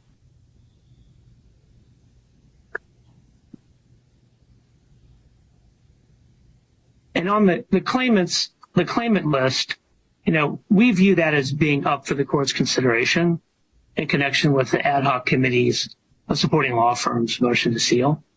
So, and we do think there's some way that we can resolve this outside of having to turn over all that personal information. So unless the court has any questions, that's all I have. Thank you. No, thank you, Mr. Torborg. Mr. Hanson. Yes, Your Honor. Just briefly, the parties are all correct. We, as you know, filed our motion to seal the information that we filed in connection with our 2019. It's the same information that is annexed to the PSAs. It's so that we put in front of the court. So I would like the opportunity to speak with the TCC's counsel and try to work through that so Your Honor doesn't have to make a ruling with respect to it. We understand the concerns on the deduplication, but there's also a concern about who's doing that. Obviously, if there are duplicate names, which there appear to be on the existing schedules, somebody has to figure that out, and figuring that out probably requires client contact. So we have to be careful about that, right? It's not something that one party should use as a strategic advantage to themselves and then use it some guys to contact the client, etc. But I think the parties need to talk to each other. We haven't yet had that opportunity. Our motion is on for June 1st, and this came up today, obviously, because of this motion to compel. So I do think we need to work out a reasonable way to handle it. Hopefully we wouldn't have to bring it back to you after that. But there's a lot of information on there, like last 4 digits of social security numbers, home addresses, dates of birth, dates of death, type of injury alleged, etc. And we don't think all of that information is necessary in order to do a deduplication analysis at a high level. But nevertheless, I think what we should do, and if the council is amenable to it, we should talk about an appropriate either confidentiality agreement or a protective order in order to try to deal with this situation. Fair enough. All right. Mr. Winograd, last comments? Go ahead. Yes, Your Honor. Michael Winograd from Brown Rudnick, proposed counsel for the TCC. Your Honor, I just want to address a few comments that were made by counsel for the debtor. The comment that there's no dispute that a meet and confer was never had is just not right. We did absolutely meet and confer, as I noted, in connection with the PSA lists. We've done that several times, including with Ms. Jones, who I know is not here, but on big groups where we've hashed that position out multiple times. We did with respect to the again, as I noted, with respect to the presentations, we made our position known. We had an email asking for the information on May 11th. And again, I raised it yesterday, and I asked for the meet and confer yesterday. I don't recall who raised this motion. I said, let's talk about all the motions, and it was discussed yesterday. Had they wanted to propose unredacting any of it, they could have, but they didn't. They filed a response instead. Number 2, they say that stuff may have been able to be resolved. That's what counsel argued. Well, with respect to the claimant list, we've asked multiple times for the list. Multiple times over weeks, we've said we can address this through confidentiality. With multiple attorneys on that side, the answer has always been no or just ignoring us. With respect to the board presentation, this allegation that we made relevance arguments, there is one line in paragraph 2 of our entire motion that just notes relevant, and we noted, we don't know why, but there's no apparent basis for any of these redactions. We just noted that relevance redactions are not appropriate. It was one line. That's all that would have been saved is one line in our brief. With respect to this idea that there's no actual privileged information that was otherwise disclosed, counsel were the ones who marked it attorney-client privilege and communication. Everything in there is an attorney-client communication, and it is replete with advice of counsel, mental impressions. The idea that counsel says there's nothing that was disclosed other than simple facts. There was discussion of FCR discussions. There was discussion of supported plan terms. There were discussions of options in the event of dismissal at page 10, considerations regarding a new file at page 11, potential modifications to the existing funding agreement, a summary of key modifications to the existing funding agreement, financial considerations, next steps. That is legal advice, Your Honor, all of it. They chose to provide it and unredact it. They cannot simply take subsets of that and keep it disclosed. Thank you, Your Honor. Thank you, counsel. All right. I'm going to ask counsel to continue their discussions regarding the client lists. And if you can't come to an accord through either a confidentiality agreement or some more limited mechanism, then advise the court and I'll call it. With respect to the board meetings, the best I can suggest is that to have the debtor within that same 1 week period, send me the unredacted version highlighting which portions are in dispute, and the debtor can provide a basis for the privilege. Simple notation, attorney-client, work product, or anything else they want to add. You can obviously, you'll provide that to your adversary as well, except with the unredacted portion. We'll keep it redacted. And I'll rule on it as soon as I have it in front of me. Any other issues with respect to discovery? Mr. Moulton? Your Honor, not discovery, just ending with a case management issue like we began with, but different. All right. So, I did want to raise some case management concerns. Let me, if I can, and then I'll go to see if whether or not I hit on anything you wanted to raise. Thank you, Judge. We do need certain dates for omnibus dates. So right now we have June 13th. I've blocked out June 27th week. The next omnibus date I'm going to give this case is July 11th. Needless to say. And as far as June 13th, we start at 10 o'clock. The omnibus dates will start at 10 o'clock. If the week blocked out shifts to the week of July 11th, then there'll be no need for an omnibus date. And then another omnibus date, August 2nd. That should get us to a point where we see where the case is going. Obviously, if there are emergent matters, I'll hear those in between. Mention was made earlier, seems a long time ago, regarding mediation, and Mr. Moulton raised issues relative to estimation. I think it's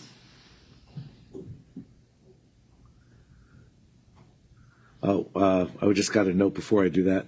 We have a motion to pay admin expenses from the last bankruptcy case that's scheduled now for 6/22. I'm inclined. I don't think that we have matters on for 6/22. I'll move that to an omnibus date, probably the 11th. Your Honor, I'm informed it was May 22nd, as Mr. Stoltz just chimed up as well. Oh, May 22nd. Then I could put it on for the 13th. All right.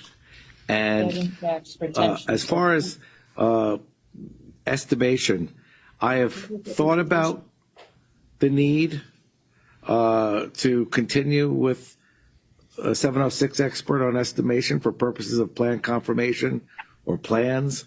However we proceed, it is premature at this point. However, I do believe mediation is appropriate. I've said that before. I see no reason to halt or stay or delay mediation. But now tying the two together, I do recognize that Mr. Feinberg, as a 706 expert, had put together quite a bit of information and data. And while I am not appointing him in this second case, as of now, I see no reason why the data shouldn't be made available to the mediators, not the parties, but to the mediators to help facilitate their work. So I will ask debtors counsel to just send down an amended mediation protocol order to make it clear. I want to make sure nobody's in the hot seat for providing data, whether it be Mr. Feinberg or the FCR's information. That information should be available to the mediators. Again, let me stress that. No reports being issued, no reports being docketed. All right. Mr. Stoltz, you have a hand up before I go to Mr. Moulton? Yes, Your Honor. Just on scheduling, Your Honor, I think was suggesting that you were going to kick the motion to pay the fees of the first case to June 13th. I would just note, Your Honor, that that's delaying any retention orders getting entered, and I don't think anybody's going to object to that motion. So I'd ask Your Honor to keep it on, at least for calendar purposes, for the 22nd. In the event that there's no objection, the court can then enter that order and we can get retained instead of referring to ourselves as proposed counsel. Let me hear from my clerk for a second. This is different than the retention applications that Mr. Schwartz is talking about. There are two matters we look at chat that are scheduled for June 22nd. My law, Becca Earl is saying she noted these were different than the ones related to retention. These are actually two motions to compel payment that are scheduled for June 22nd. Okay. Those are the ones I think Mr. Abramowitz filed or somebody filed. So we're going to leave those. I'll move those to an omnibus date. Okay. But we're going to leave the committee professional payment on this 22nd. Correct. I haven't changed that. Okay. Second scheduling item, Your Honor, is after conversing with Ms. Earl, we put our motion for derivative standing on for the 7th at 10 a.m. Is that going to stay on the 7th or is that going to go to the 13th? I would move it to the 13th. I don't need to see you every week. Okay. Lastly, Your Honor, this is just a notation. About 10 days ago, the debtor filed its applications to retain its professionals and filed the schedules. And I think we've already indicated that they reflect $15 million of payments on April 4th of debtor professional fees.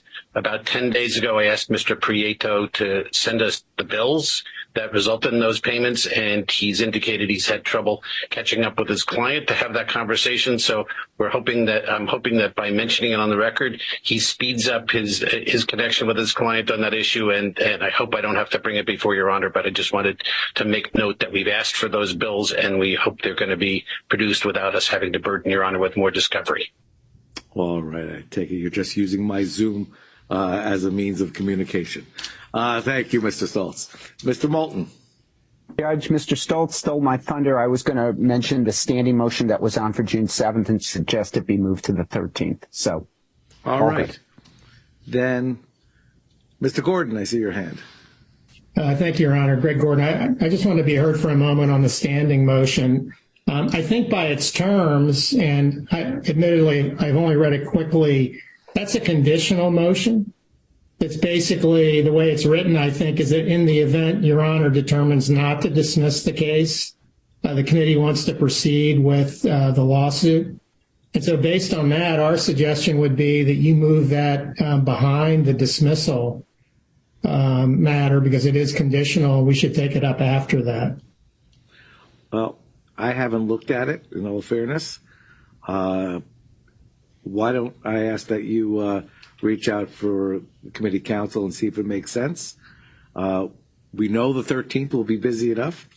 So if it's not critical, it would make sense. But why don't you confer with counsel and get back to the court?